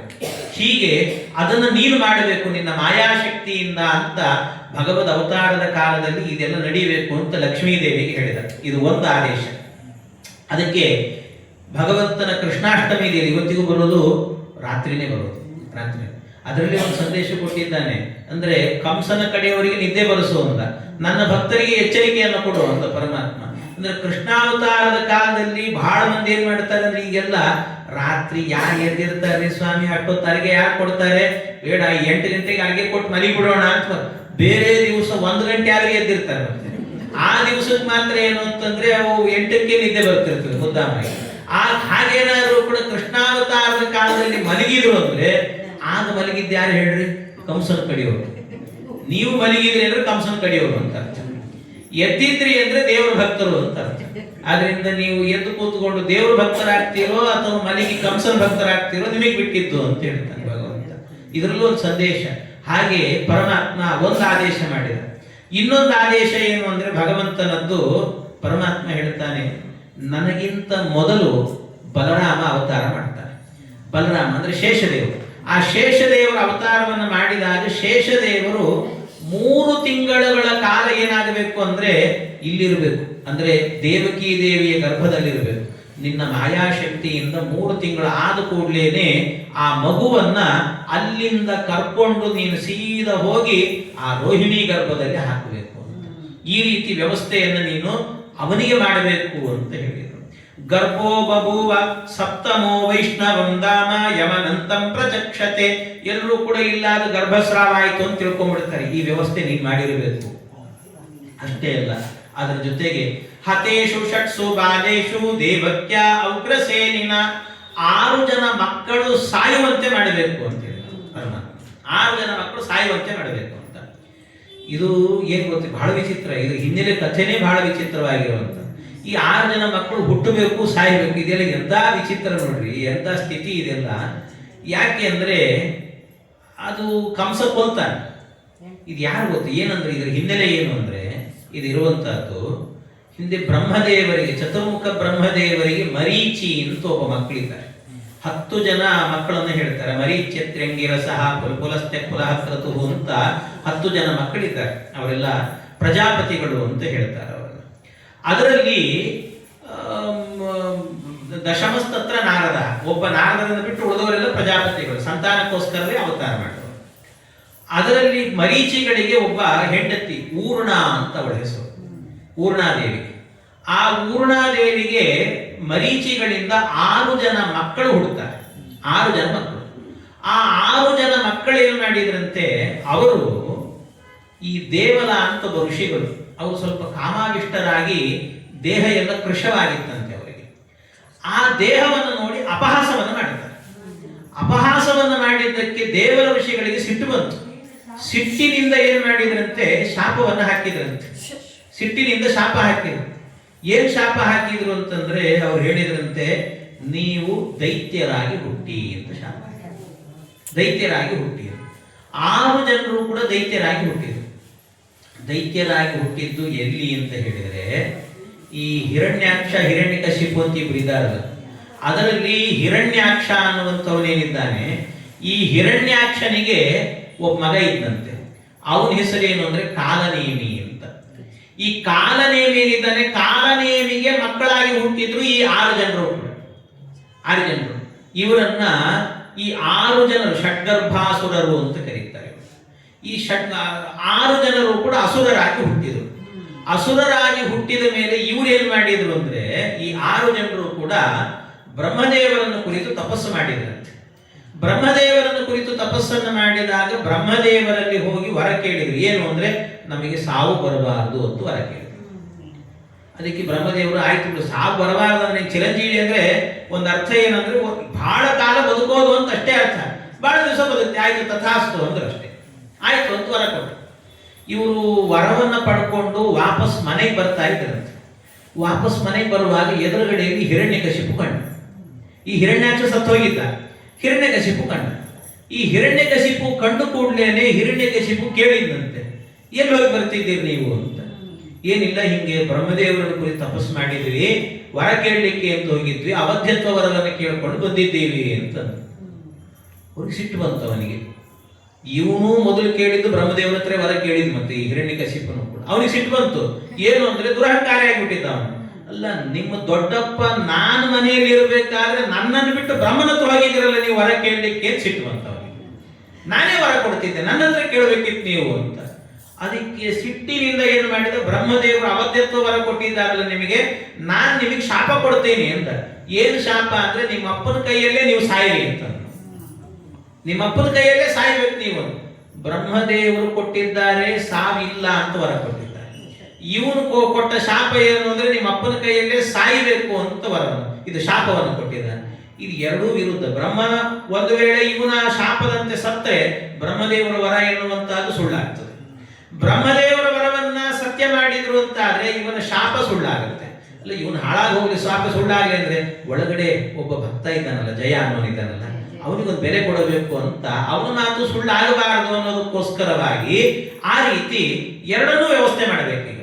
ಹಾಗಾಗಿ ಎರಡೂ ಆಗ್ಲಿಕ್ಕೆ ಸಾಧ್ಯ. ಯಾಕೆಂದ್ರೆ ಎರಡು ಹೆಂಗಾಗ್ಲಿಕ್ಕೆ ಸಾಧ್ಯ, ಒಂದು ಬ್ರಹ್ಮದೇವರ ಸತ್ಯ ಆಗಬೇಕು, ಇಲ್ಲ ಇವಂದಾಗಬೇಕು, ಶಾಪ ಸತ್ಯ ಆಗಬೇಕು. ಏನಾದ್ರೂ ಕೂಡ ಒಂದಲ್ಲ ಒಂದು ಸಮಸ್ಯೆ ಇದ್ದೇ ಇದೆ. ಒಂದು ಬ್ರಹ್ಮದೇವರಿಗೆ, ಇಲ್ಲ ಇವನ್ ಶಾಪಕ್ಕೆ ಏನೋ ಒಂದು ಸಮಸ್ಯೆ ಆಗ್ತದೆ. ಏನ್ ಮಾಡ್ಬೇಕು? ಭಗವಂತ ಮಾಯಾ ರೂಪಕ್ಕೆ ಹೇಳಿದ ಪರಮಾತ್ಮ, ಮಾಯಾದೇವಿ ನೀನು ಇನ್ನೊಂದು ಕೆಲಸ ಮಾಡಬೇಕು. ಏನು ಅಂದ್ರೆ, ಈ ವ್ಯಕ್ತಿಗಳು 6 ಜನರು ಏನಿದ್ದಾರೆ, ಈ 6 ಜನರು ಕೂಡ ಪಾತಾಳದಲ್ಲಿ ಓಡಾಡ್ತಾ ಇದ್ದಾರೆ. ಪಾತಾಳದಲ್ಲಿ ಓಡಾಡಬೇಕಾದ್ರೆ ನೀನು ಅವರಿಗೆ ಗೊತ್ತಿಲ್ಲದಂತೆ ಒಬ್ಬೊಬ್ಬ ವ್ಯಕ್ತಿಯನ್ನ ಒಂದೊಂದು ವರ್ಷದಂತೆ ಕರ್ಕೊಂಡು ಹೋಗ್ಬೇಕು. ನೀನು ಕರ್ಕೊಂಡು ಹೋಗಿ ಏನ್ ಮಾಡಬೇಕು ಅಂದ್ರೆ, ಒಂದು ಗುಹೆಗೆ ಕರ್ಕೊಂಡು ಹೋಗಿ ಆ ಗುಹೆಯಲ್ಲಿ ನಿದ್ದೆ ಮಾಡುವಂತೆ ವ್ಯವಸ್ಥೆ ಮಾಡಿ. ಗುಹೆಗೆ ಹೋದ ತಕ್ಷಣ ನಿದ್ದೆ ಮಾಡಬೇಕು, ನಿದ್ದೆ ಮಾಡುವಂತೆ ವ್ಯವಸ್ಥೆ. ಆ ನಿದ್ದೆ ಮಾಡುವಂತೆ ವ್ಯವಸ್ಥೆಯನ್ನ ಮಾಡಿ ಆ ನಿದ್ದೆಯಲ್ಲಿ ಎಚ್ಚರಿಕೆ ಇರಬಾರ್ದು. ಎಷ್ಟು ದಿವಸ ಅಂದ್ರೆ 1 ವರ್ಷಗಳ ಕಾಲ ಎಚ್ಚರ ಇರಬಾರ್ದು. 1 ವರ್ಷಗಳ ಕಾಲ ಎಚ್ಚರ ಇಲ್ಲದಂತ ನಿದ್ದೆಯನ್ನ ಕೊಟ್ಟು ಆಗ ಏನ್ ಮಾಡಬೇಕು ಅಂದ್ರೆ, ಒಳಗಡೆ ಜೀವ ಇರ್ತಾನಲ್ಲ ಆ ದೇಹದಲ್ಲಿ, ಆ ಜೀವವನ್ನ ಒಳಗೆ ಹೋಗಿ ಅದನ್ನು ತುಂಡು ಮಾಡಬೇಕು ಅಂತ. ಜೀವ ಅತ್ಯಂತ ಸೂಕ್ಷ್ಮ, ಅದನ್ನು ತುಂಡು ಮಾಡಬೇಕು. ತುಂಡು ಮಾಡಿ 2 ಅಂಶಗಳನ್ನು ಮಾಡಬೇಕು ಅಂತ. ಯಾಕೆಂದ್ರೆ ನಾವೆಲ್ಲ ಸಾಂಶರಲ್ಲ, ನಾವೆಲ್ಲ ನಿರಂಶರು. ಆದರೆ ನಿನ್ನ ಸಾಮರ್ಥ್ಯದಿಂದ ಮಾಡಬೇಕದನ್ನ ಅಂತ ಭಗವಂತ ಹೇಳಿದ. ಆ ಮಾಯಾಶಕ್ತಿಯಿಂದ ಮಾಡಬೇಕು. ಅದನ್ನು ಮಾಡಿ ಒಂದು ಅಂಶವನ್ನ ಏನ್ ಮಾಡಬೇಕು, ಅಲ್ಲಿಂದ ತಗೊಂಡು ಹೋಗಬೇಕು. ತಗೊಂಡು ಹೋಗಿ ಏನ್ ಮಾಡಬೇಕು, ದೇವಕಿ ದೇವಿಯ ಗರ್ಭದಲ್ಲಿ ಶೋಣಿತವನ್ನಾಗಿ ಮಾಡಬೇಕು. ಈ ಕಡೆಯಿಂದ ವಸುದೇವನಿಂದಾಗಿ ಅವನ ಶುಕ್ಲ ಎನ್ನುವಂತಹದ್ದು ಬಂದು ಅದರ ಮೂಲಕವಾಗಿ ಒಂದು ಗರ್ಭ ತುಂಬಬೇಕು. ಆ ಗರ್ಭ ತುಂಬಿದಾಗ 9 ತಿಂಗಳಿಗೆ ಸರಿಯಾಗಿ ಆ ಮಗು ಹೊರಗೆ ಬಂದಾಗ ಇವನು ಬರ್ತಾನೆ, ಕಂಸ ಬಂದು ಆ ಮಗುವನ್ನು ಕೊಲ್ತಾನೆ. ಕಂಸ ಅಂದ್ರೆ ಯಾರು, ಬೇರೆ ಯಾರು ಅಲ್ಲ, ಕಾಲನೇಮಿಯ ಅವತಾರವೇನೆ ಕಂಸ. ಹಾಗಾಗಿ ಕಾಲನೇಮಿ ಅಂದ್ರೆ ಯಾರು, ಈ 6 ಜನ ದೈತ್ಯರ ತಂದೆ. ಅವನು ಇವನೇನು ವರ ಕೊಟ್ಟಿದ್ದ, ಶಾಪ ಏನು ಕೊಟ್ಟಿದ್ದ, ಇವನು ಹಿರಣ್ಯಕಶಿಪು ನಿಮ್ಮ ಅಪ್ಪನ ಕೈಯಲ್ಲೇ ನೀವು ಸಾಯಬೇಕು ಅಂತ ಶಾಪ ಕೊಟ್ಟಿದ್ದ. ಅವರ ಅಪ್ಪನೇ ಈಗ ಕಂಸನಾಗಿದ್ದಾನೆ, ಅವರ ಕೈಯಲ್ಲೇ ಸಾಯುವಂತ ಭಾಗ್ಯ ಕೊಟ್ಟ. ಅಲ್ಲ ಮತ್ತೆ ಇನ್ನು ಬ್ರಹ್ಮದೇವರು ಕೊಟ್ಟವರ ಏನು ಅವಧ್ಯತ್ವವರ, ಮತ್ತೆ ಅಲ್ಲಿ ಸಾಯ್ಬೇಕು. ಅದಕ್ಕೆ ಇನ್ನೊಂದು ದೇಹದಲ್ಲಿ, ಆ ದೇಹದಲ್ಲಿ ಅರ್ಧ ಜೀವವನ್ನ ಹಾಗೆ ಇಟ್ಟು 1 ವರ್ಷಗಳ ಕಾಲವೂ ಕೂಡ ಅದಕ್ಕೆ ಸಮಸ್ಯೆಗಳೇ ಇಲ್ಲದಂತೆ ನಿದ್ದೆ ಮಾಡುವಂತೆ ವ್ಯವಸ್ಥೆ ಮಾಡಿಟ್ಟ, ಅದೂ ಬದುಕಿತ್ತು. ಹೀಗೆ ಬ್ರಹ್ಮದೇವರ ವರವನ್ನೂ ಸತ್ಯ ಮಾಡಿದ ಭಗವಂತ, ಇವನ ಶಾಪವನ್ನು ಕೂಡ ಸತ್ಯ ಮಾಡಿಕೊಂಡು ಭಗವಂತ ವ್ಯವಸ್ಥೆ ಮಾಡಿದ. ಈ ವ್ಯವಸ್ಥೆಯನ್ನ ಮಾಡಿದ್ದು, ಇದರ ಆರ್ಡರ್ ಮಾಡಿದ್ದು ಯಾರಿಗೆ ಅಂದ್ರೆ ಮಾಯಾದೇವಿಗೆ ಹೇಳಿದಂತೆ ಪರಮಾತ್ಮ, ಲಕ್ಷ್ಮೀ ದೇವಿಗೆ ಹೇಳಿದ. ಈ ಎಲ್ಲಾ ಕೆಲಸಗಳು ಕೂಡ ನಿನ್ನಿಂದ ನಡೀಬೇಕು ಅಂತ ಆ ಭಗವಂತ ಹೇಳಿದ. ಆಯ್ತು ಅಂತ ಅದಕ್ಕೆ ಲಕ್ಷ್ಮೀದೇವಿ ಒಪ್ಪಿಕೊಂಡಿದ್ಲು. ಇಷ್ಟೆಲ್ಲ ವಿಷಯಗಳನ್ನು ಹೇಳಿ ಭಗವಂತ ಕಳಿಸಿಕೊಟ್ಟಿದ್ದಂತೆ. ಇದು ಲಕ್ಷ್ಮೀದೇವಿಗೆ ಕಣ್ಣಿಗೆ ಕಾಣಿಸಿಕೊಂಡು ಹೇಳಿದ, ಬ್ರಹ್ಮದೇವರಿಗೆ ಕಣ್ಣಿಗೆ ಕಾಣಿಸದಂತೆ ಭಗವಂತ ಹೇಳಿದಂತೆ. ಇಷ್ಟೆಲ್ಲ ವರಗಳನ್ನ, ಇದನ್ನೆಲ್ಲವನ್ನು ಕೂಡ ಮಾಡಬೇಕು ಅಂತ ಹೇಳಿದ ನಂತರ ಇವರೆಲ್ಲ ಹೊರಟಾದ ನಂತರ ಆಗ ಲಕ್ಷ್ಮೀದೇವಿಗೆ ಇನ್ನೊಂದು ಮಾತನ್ನ ಹೇಳ್ತಾರೆ. ಇನ್ನು ಇಷ್ಟು ಆದೇಶಗಳು, ಕೊನೆಯದಾಗಿ ಇನ್ನೊಂದು ಆದೇಶ ಏನು ಅಂದ್ರೆ, ನಾನು ಅವತಾರ ಮಾಡಿದ ಕಾಲದಲ್ಲಿ ನೀನು ಯಶೋದೆಯ ಮಗುವಾಗಿ ಹುಟ್ಟಬೇಕು ಅಂತ. ಆಗ ಇಷ್ಟೆಲ್ಲ ನನ್ನ ಸೇವೆ ಮಾಡ್ತೀಯಲ್ಲ ನೀನು, ಇಷ್ಟೆಲ್ಲ ನನ್ನ ಸೇವೆಯನ್ನ ಮಾಡಿದ್ದರಿಂದ ಜಗತ್ತಿನಲ್ಲಿ ನಿನ್ನನ್ನು ನಾನಾ ಹೆಸರಿನಿಂದ ಸ್ತೋತ್ರ ಮಾಡುವಂತೆ ಆಗಲಿ ಅಂತ ಭಗವಂತ ಹೇಳ್ತಾನೆ. ಯಾವ ಹೆಸರಿನಿಂದ ಅಂದ್ರೆ, ದುರ್ಗೇತಿ ಭದ್ರಕಾಲೀತಿ ವಿಜಯ ವೈಷ್ಣವೀತಿ ಚ ಕುಮುದ ಚಂಡಿಕಾ ಕೃಷ್ಣ ಮಾಧವಿ ಕನ್ಯಕೇತಿ ಚ ಮಾಯಾ ನಾರಾಯಣೇಶಾನ ಶಾರದೇತ್ಯಂಬಿಕೇತಿ ಚ. ಇದೆಲ್ಲ ಅವಳಿಗಿರುವಂತ ಹೆಸರು ಅಂತ ಹೇಳ್ತಾರೆ. ಇಷ್ಟೆಲ್ಲ ದುರ್ಗಾದೇವಿಗಿರುವಂತ ಹೆಸರು. ಇಂಥ ಬಹಳ ಜನ ಏನ್ ತಿಳ್ಕೊಂಡ್ಬಿಟ್ಟಿದ್ದಾರೆ ಅಂದ್ರೆ, ಈ ಹೆಸರುಗಳನ್ನೆಲ್ಲ ಹೇಳಿದಾಗ ದುರ್ಗಾ ಅಂದ ಕೂಡಲೇ ಅದನ್ನ ಪಾರ್ವತಿ ಅಂತ ತಿಳ್ಕೊಳ್ತಾರೆ. ದುರ್ಗಾ ಅಂದ್ರೆ ಅದು ಲಕ್ಷ್ಮೀದೇವಿಯ ರೂಪ. ಶ್ರೀ ಭೂ ದುರ್ಗಾ ಅಂತ 3 ರೂಪಗಳು ಭಗವಂತ ಲಕ್ಷ್ಮೀದೇವಿ. ಹಾಗಾಗಿ ದುರ್ಗಾ ಅನ್ನುವಂತಹದ್ದು ಅದು ಲಕ್ಷ್ಮೀ ರೂಪ ಅಂತ ತಿಳ್ಕೊಳ್ಬೇಕು. ಇದೆಲ್ಲವೂ ಕೂಡ ಅವಳಿಗೆ ಹೆಸರು ಅಂತ. ಭದ್ರಕಾಳಿ ಎಲ್ಲ ಹೆಸರುಗಳು ಕೂಡ ಆ ಲಕ್ಷ್ಮೀದೇವಿ ಅಂದ್ರೆ ದುರ್ಗೆಯಾಗಿ ಅವತಾರ ಮಾಡಿದಾಗ ಬಂದಿರುವಂತ ಹೆಸರುಗಳು ಅಂತ ಹೇಳ್ತಾರೆ. ಇಷ್ಟು ಹೇಳಿದ ಭಗವಂತ. ಇಷ್ಟೂ ಆದೇಶಗಳನ್ನ ಮಾಡಿದ ನಂತರ ಪರಮಾತ್ಮ, ಆಗ ಭಗವಂತ ಇಷ್ಟು ಈ ಆದೇಶಗಳಿಗೆ ಅನುಗುಣವಾಗಿ ಎಲ್ಲ ನಡೀತಾ ಇದೆ. ಏನಾಗಿತ್ತು ಅಂತ ಹೇಳಿದ್ರೆ, ಆಗ ವಸುದೇವನಿಗೆ ದೇವಕೀ ದೇವಿಯನ್ನು ಕೊಟ್ಟು ವಿವಾಹವನ್ನ ಮಾಡಿದ್ದಂತೆ. ಈ ಕಂಸ ವಸುದೇವನಿಗೆ ಕೊಟ್ಟು ವಿವಾಹ ಮಾಡಿದ್ದ. ತಂಗಿ ವಿವಾಹ ಆಯಿತು ಅಂತ ಬಹಳ ವೈಭವದಿಂದ ಮೆರವಣಿಗೆ ಮಾಡಿಕೊಂಡು ಬರುವಾಗಲೇನೆ ಇದ್ದಕ್ಕಿದ್ದಾಗೆ ಅವನಿಗೇನಾಯಿತು, ನಿನ್ನ ತಂಗಿಯ ಗರ್ಭದಲ್ಲಿ ಹುಟ್ಟುವ 8ನೇ ಗರ್ಭ ನಿನ್ನ ಮೃತ್ಯು ಅಂತ ಆಕಾಶವಾಣಿ ಆಯ್ತು. ಈ ಆಕಾಶವಾಣಿ ಅಂತ ಬರ್ತದಲ್ಲ, ಎಲ್ಲಾದ್ರೂ ಪುರಾಣಗಳಲ್ಲಿ ಅಲ್ಲಿ ಇಲ್ಲಿ ಆಕಾಶವಾಣಿ ಅಂತ ಬಂತು ಅಂದ್ರೆ ಅದಕ್ಕೆ ಅರ್ಥ ಏನು ಅಂದ್ರೆ ವಾಯುದೇವರ ವಾಣಿ ಅಂತ ಅರ್ಥ. ವಾಯುದೇವರೇ ಆಕಾಶವಾಣಿಯ ರೂಪದಲ್ಲಿ ಹೇಳುವಂಥದ್ದು. ಪುರಾಣದಲ್ಲಿ ಅಲ್ಲಲ್ಲಿ ಬರ್ತಿರ್ತದೆ ಆಕಾಶವಾಣಿ ಆಕಾಶವಾಣಿ ಅಂತ. ಮತ್ತೆ ಧಾರವಾಡದ ಆಕಾಶವಾಣಿ ಅಲ್ಲ, ಇದು ಆಕಾಶವಾಣಿ ಅಂದ್ರೆ ವಾಯುದೇವರ ವಾಣಿ ಇದು ಅಂತ ಅರ್ಥ. ಹಾಗೆ ವಾಯುದೇವರು ಹೇಳಿದ್ರಂತೆ. ಕೂಡಲೇ ಅವಳನ್ನ, ನಿಮ್ಗೆ ಗೊತ್ತಿರುವ ಕತೆ, ತಲೆಮುಡಿಗೆ ಕೈ ಹಾಕಿ ಇನ್ನೇನು ಕೊಲ್ಲಬೇಕು ಅಂತ ಹೋದಾಗ ಆಗ ತಡೀತಾನೆ. ಬಂದು ತಡೆದುಕೊಂಡು ಹೇಳ್ತಾನೆ, ಸಾದೇವಕಿ ಸರ್ಗ ಸರ್ವ ಜಗನ್ನಿವಾಸ ನಿವಾಸ ಭೂತ ನಿತರಾಂಬಿರೇಜೆ. ಆ ದೇವಕಿ ದೇವಿ ಅವಳು ಹೆಣ್ಣು, ಅದು ಬಹಳ ವಿಷಯಗಳನ್ನು ಹೇಳ್ತಾನು. ಹೆಣ್ಣು, ಅಬಲೆ ಮತ್ತು ನಿನ್ನ ತಂಗಿ, ಒಬ್ಬ ಹೆಣ್ಣನ್ನ ಕೊಂದಂತ ಅಪಕೀರ್ತಿ ನಿನಗೆ ಬರ್ತದೆ, ಇಂಥದ್ದೆಲ್ಲ ಮಾಡಬೇಡ ಅಂತ ಬಹಳ ಅವನಿಗೆ ಹೇಳಿದ ನಂತರ ಆಯ್ತು ಅಂತ ಕಡೆಗೆ ಒಪ್ಪಿಕೊಡುತ್ತಾನೆ. ಒಪ್ಪಿಕೊಂಡು ಕೊನೆಗೆ ಯಾಕೆ ಒಪ್ಪಿತ್ತು ಅಂದ್ರೆ, ಹುಟ್ಟಿದ ಮಗುವನ್ನೆಲ್ಲ ನಿನಗೆ ಕೊಡ್ತೀನಿ ಕೊಂದುಬಿಡು ಅಂತ ಹೇಳಿದ್ದ. ಆಯ್ತು ಅಂತ ಇವರನ್ನು ಸೆರೆಮನೆಯಲ್ಲಿ ಇಟ್ಟು ಹಾಕಿದ. ಸೆರೆಮನೆಯಲ್ಲಿ ಇಟ್ಟು ಕಳಿಸಿಕೊಟ್ಟು ಆಮೇಲೆ ಏನಾಯ್ತು ಅಂದ್ರೆ, ಒಂದೊಂದೇ ಗರ್ಭ ಬಂತು. ಆ ಗರ್ಭ ಬರ್ತಾ ಇದ್ದಂತೇನೆ ಒಂದೊಂದು ಗರ್ಭ ಹುಟ್ಟಿದ ಕೂಡಲೇನೆ ಅದನ್ನು ಕೊಲ್ಲಿಕ್ಕೆ ಮೊದಲನೇ ಮಗುವನ್ನು ಎತ್ಕೊಂಡು ಬಂದಂತೆ.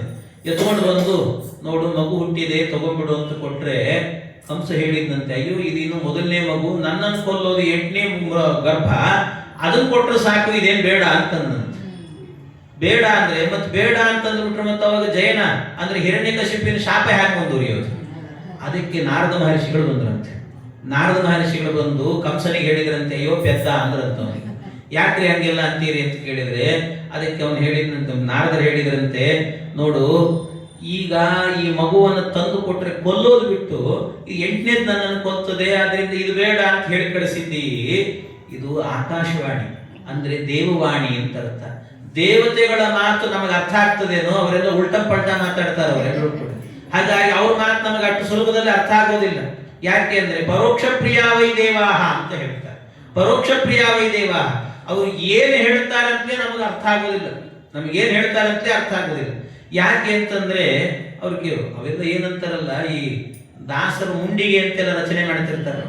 ಮುಂಡಿಗೆ ಅಂದ್ರೆ ಅವು ಇದೇ ಅರ್ಥ, ಪರೋಕ್ಷದಿಂದ ಹೇಳೋದು, ಡೈರೆಕ್ಟ್ ಹೇಳೋದು, ಇಂಡೈರೆಕ್ಟ್ ಸ್ಪೀಚ್ ಅಂತ.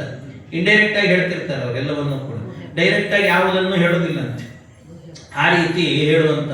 ಯಾಕೆಂದ್ರೆ ಒಂದ್ ಕಡೆ ನೋಡಿ ಕನಕದಾಸರು ಹೇಗೆ ಹೇಳ್ತಾರೆ ಅಂತಂದ್ರೆ, 10 ತಲೆ ಕೆಂಪಾಗಿಹ, 10 ತಲೆ ಕೆಂಪಾಗಿಹನ, 6 ತಲೆ ಕಪ್ಪಾಗಿಹನ, ಸಖನ ಸುತನ.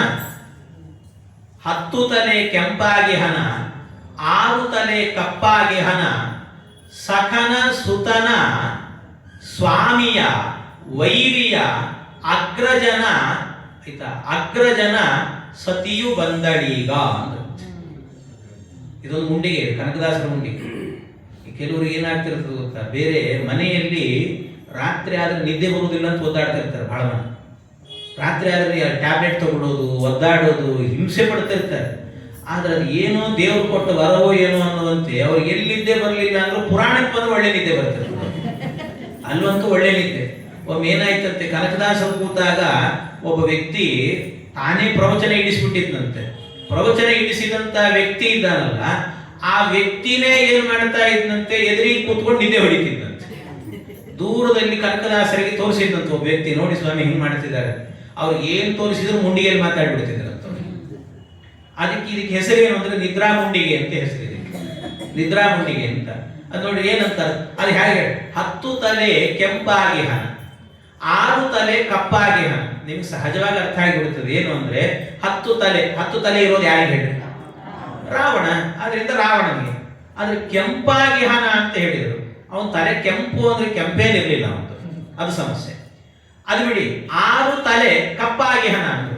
6 ತಲೆ ಅಂದ್ರೆ ಯಾರು ನಿಮ್ಗೆ ಸಹಜವಾಗಿ ಗೊತ್ತಾಗುತ್ತೆ. 6 ತಲೆ ಇರೋದು ಯಾರಿಗೆ? ಷಣ್ಮುಖ, ಗಣಪತಿ ಸಹೋದರ. ಆದ್ರಿಂದಾಗಿ ಷಣ್ಮುಖ. ಆದ್ರೆ ಅವನು ಕಪ್ಪಾಗಿ ಅಂತ ಹೇಳ್ತಾರೆ. 6 ತಲೆ ಕಪ್ಪಾಗಿಹನ ಅಲ್ಲ. ಯಾಕೆ ಅಂತಂದ್ರೆ 6 ತಲೆ ಕಪ್ಪೆಲ್ಲಿದೆ ಅವನಿಗೆ? ಅವನ ನಕ್ಷತ್ರವೇ ಅಗ್ನಿ ನಕ್ಷತ್ರ. ಅದರಿಂದಾಗಿ ಅವನು ಕಪ್ಪಿಲ್ಲ. ಮತ್ತೆ ಹೇಗೆ ಅರ್ಥ ಮಾಡ್ಕೊಳ್ಬೇಕು? ಅದಕ್ಕೆ ಹೇಗೆ ಅರ್ಥ ಮಾಡ್ಕೊಳ್ಬೇಕು ಅಂದ್ರೆ, ಮೊದಲನೇದಾಗಿ ಇಲ್ಲಿ ಏನ್ ತಿಳ್ಕೊಂಡಿದೆ ನೀವು, 10 ತಲೆ ಕಪ್ಪಾಗಿಹನ ಅಂತ ಹೇಳಿ. ಇದು 10 ತಲೆ ಅನ್ನುವಂತದ್ದೇನಿದೆ, ಈ ಪದ ಇದೆಯಲ್ವಾ, ಈ ಪದವನ್ನು ಅರ್ಥ ಮಾಡ್ಕೊಂಡಿದ್ದೆ ತಪ್ಪು ನೀವು ಅಂತಾರೆ. ಯಾಕೆ ಅಂದ್ರೆ ಇದು 10 ತಲೆ ಅಂತ ಹೇಳಿದ್ರೆ ಅದರ ಅರ್ಥ 10 ತಲೆಗಳಿರುವ ಅಂತ ಅರ್ಥ ಅಲ್ಲ. ಇದು ನಾಮಪದ ಅಲ್ಲ, ಮತ್ತೇನು, ಇದೊಂದು ಕ್ರಿಯಾಪದ. ಇದು ಅಂದ್ರೆ 10 ತಲೆ ಅಲ್ಲ, 10 ತಲೆ ಅಂತ ಅರ್ಥ. 10 ತಲೆ. ಹಾಗೆ 6 ತಲೆ ಅಲ್ಲ, ಇದು 6 ತಲೆ ಅಂತ ಅರ್ಥ. 6 ತಲೆ ಅಂದ್ರೆ ಅರ್ಥ ಏನು ಗೊತ್ತಾ? 10 ತಲೆ ಕೆಂಪಾಗಿಹನ, 6 ತಲೆ ಕಪ್ಪಾಗಿಹನ ಅಂತ. ಅಂದ್ರೆ ಅರ್ಥ ಏನು? ಬೆಂಕಿ ಅಂತ ಅರ್ಥ. ಯಾಕೆಂದ್ರೆ ನೀವು ನೋಡಿ, ಕಟ್ಟಿ ಗೀರ್ಲಿ ಸುಮ್ಮನೆ ಒಂದು ಸರ್ತಿ 10 ತಲೆ ಕೆಂಪಾಗಿಹನ ಅಲ್ವಾ, ಅದಕ್ಕೆ ನೀರು ಹಾಕಿದ್ರಿ ಅಂದ್ರೆ ನೀವು ಏನಾಗುತ್ತೆ? 6 ತಲೆ ಕಪ್ಪಾಗಿಹನ ಅಂದ್ರೆ ಬೆಂಕಿ ಅಂತ ಅರ್ಥ. ಹಾಗಾಗಿ 10 ತಲೆ ಕೆಂಪಾಗಿಹನ, 6 ತಲೆ ಕಪ್ಪಾಗಿಹನ ಅಂದ್ರೆ ಬೆಂಕಿ. ಆ ಬೆಂಕಿಯ ಸಖ ಅಂದ್ರೆ ಬೆಂಕಿ ಉರಿಬೇಕು ಅಂದ್ರೆ ಏನ್ ಬೇಕು? ಗಾಳಿ ಬೇಕು. ಹಾಗಾಗಿ ಸಖ ಅಂದ್ರೆ ವಾಯು ಅಂತ ಅರ್ಥ. ಸಖನ ಸುತನ ಅಂದ್ರೆ ವಾಯುವಿನ ಮಗ ಅಂತ, ವಾಯುಪುತ್ರ ಅಂದ್ರೆ ಹನುಮಂತ ಅಂತ ಅರ್ಥ. ಹಾಗಾದ್ರೆ ಸಖನ ಸುತನ ಸ್ವಾಮಿಯ, ಆ ಹನುಮಂತನ ಸ್ವಾಮಿ ಯಾರು? ಸ್ವಾಮಿಯ ವೈರಿಯ. ಸ್ವಾಮಿಯ ವೈರಿ ಯಾರು? ರಾವಣ ಅಂತ.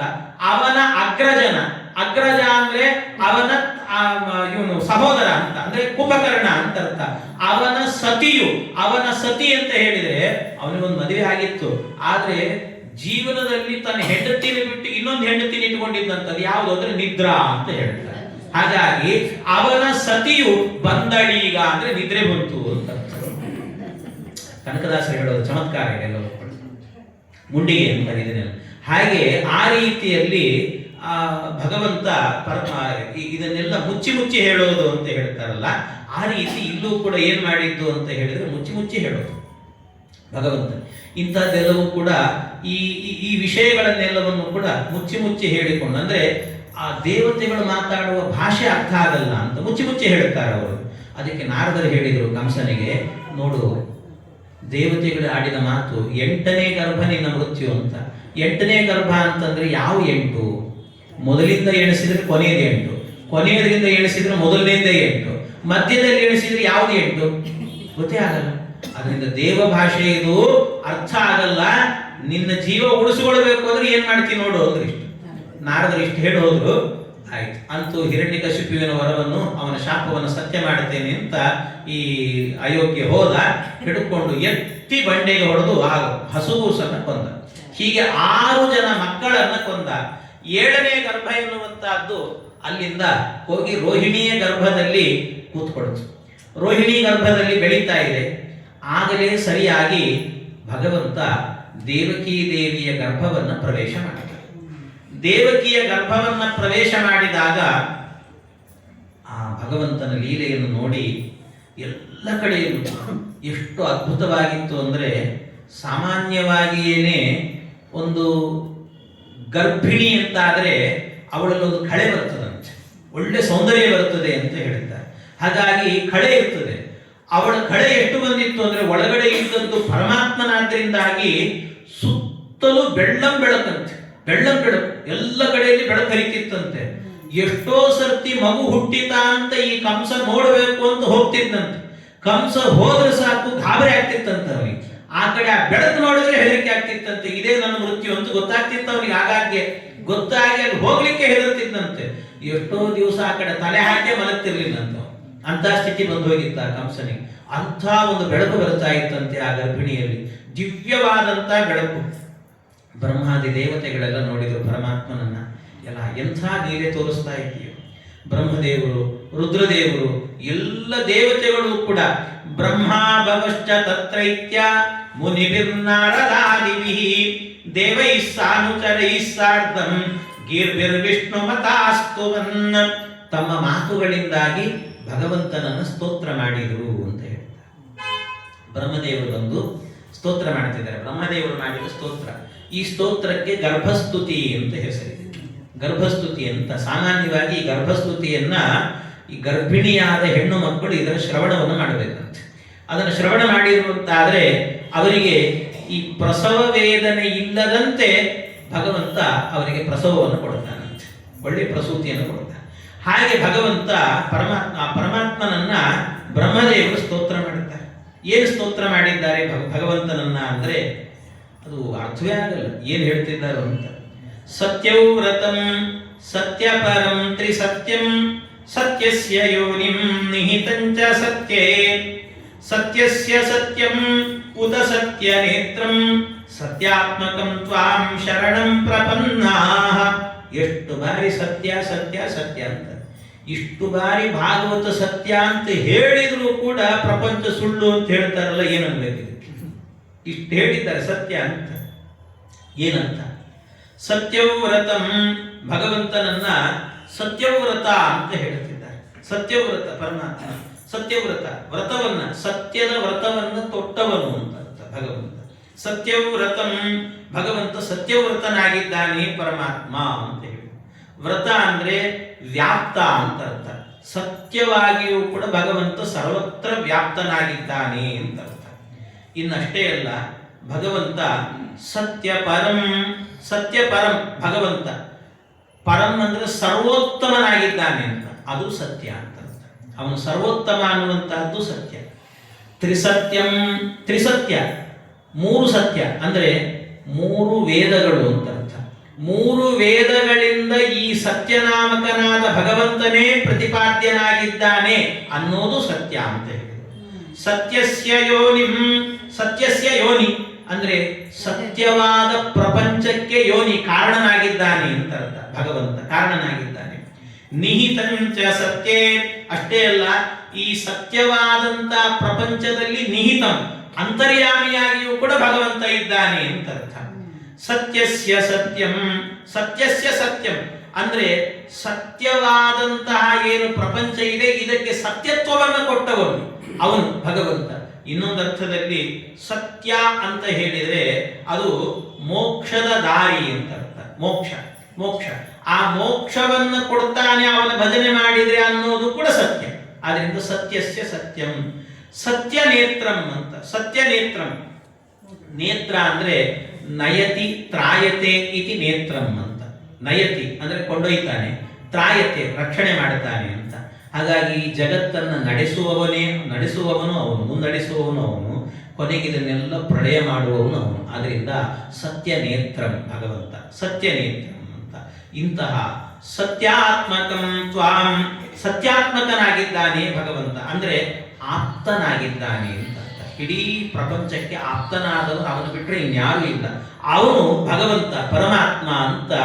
ಈ ರೀತಿಯಲ್ಲಿ ಪರಮಾತ್ಮನನ್ನ, ಇಂಥ ಭಗವಂತನಿಗೆ ನಾವು ಶರಣಾಗಿದ್ದೇವೆ ಅಂತ ಶರಣು ಶರಣು ಅಂತ ಪರಮಾತ್ಮನನ್ನ ಸ್ತೋತ್ರ ಮಾಡ್ತಾರೆ.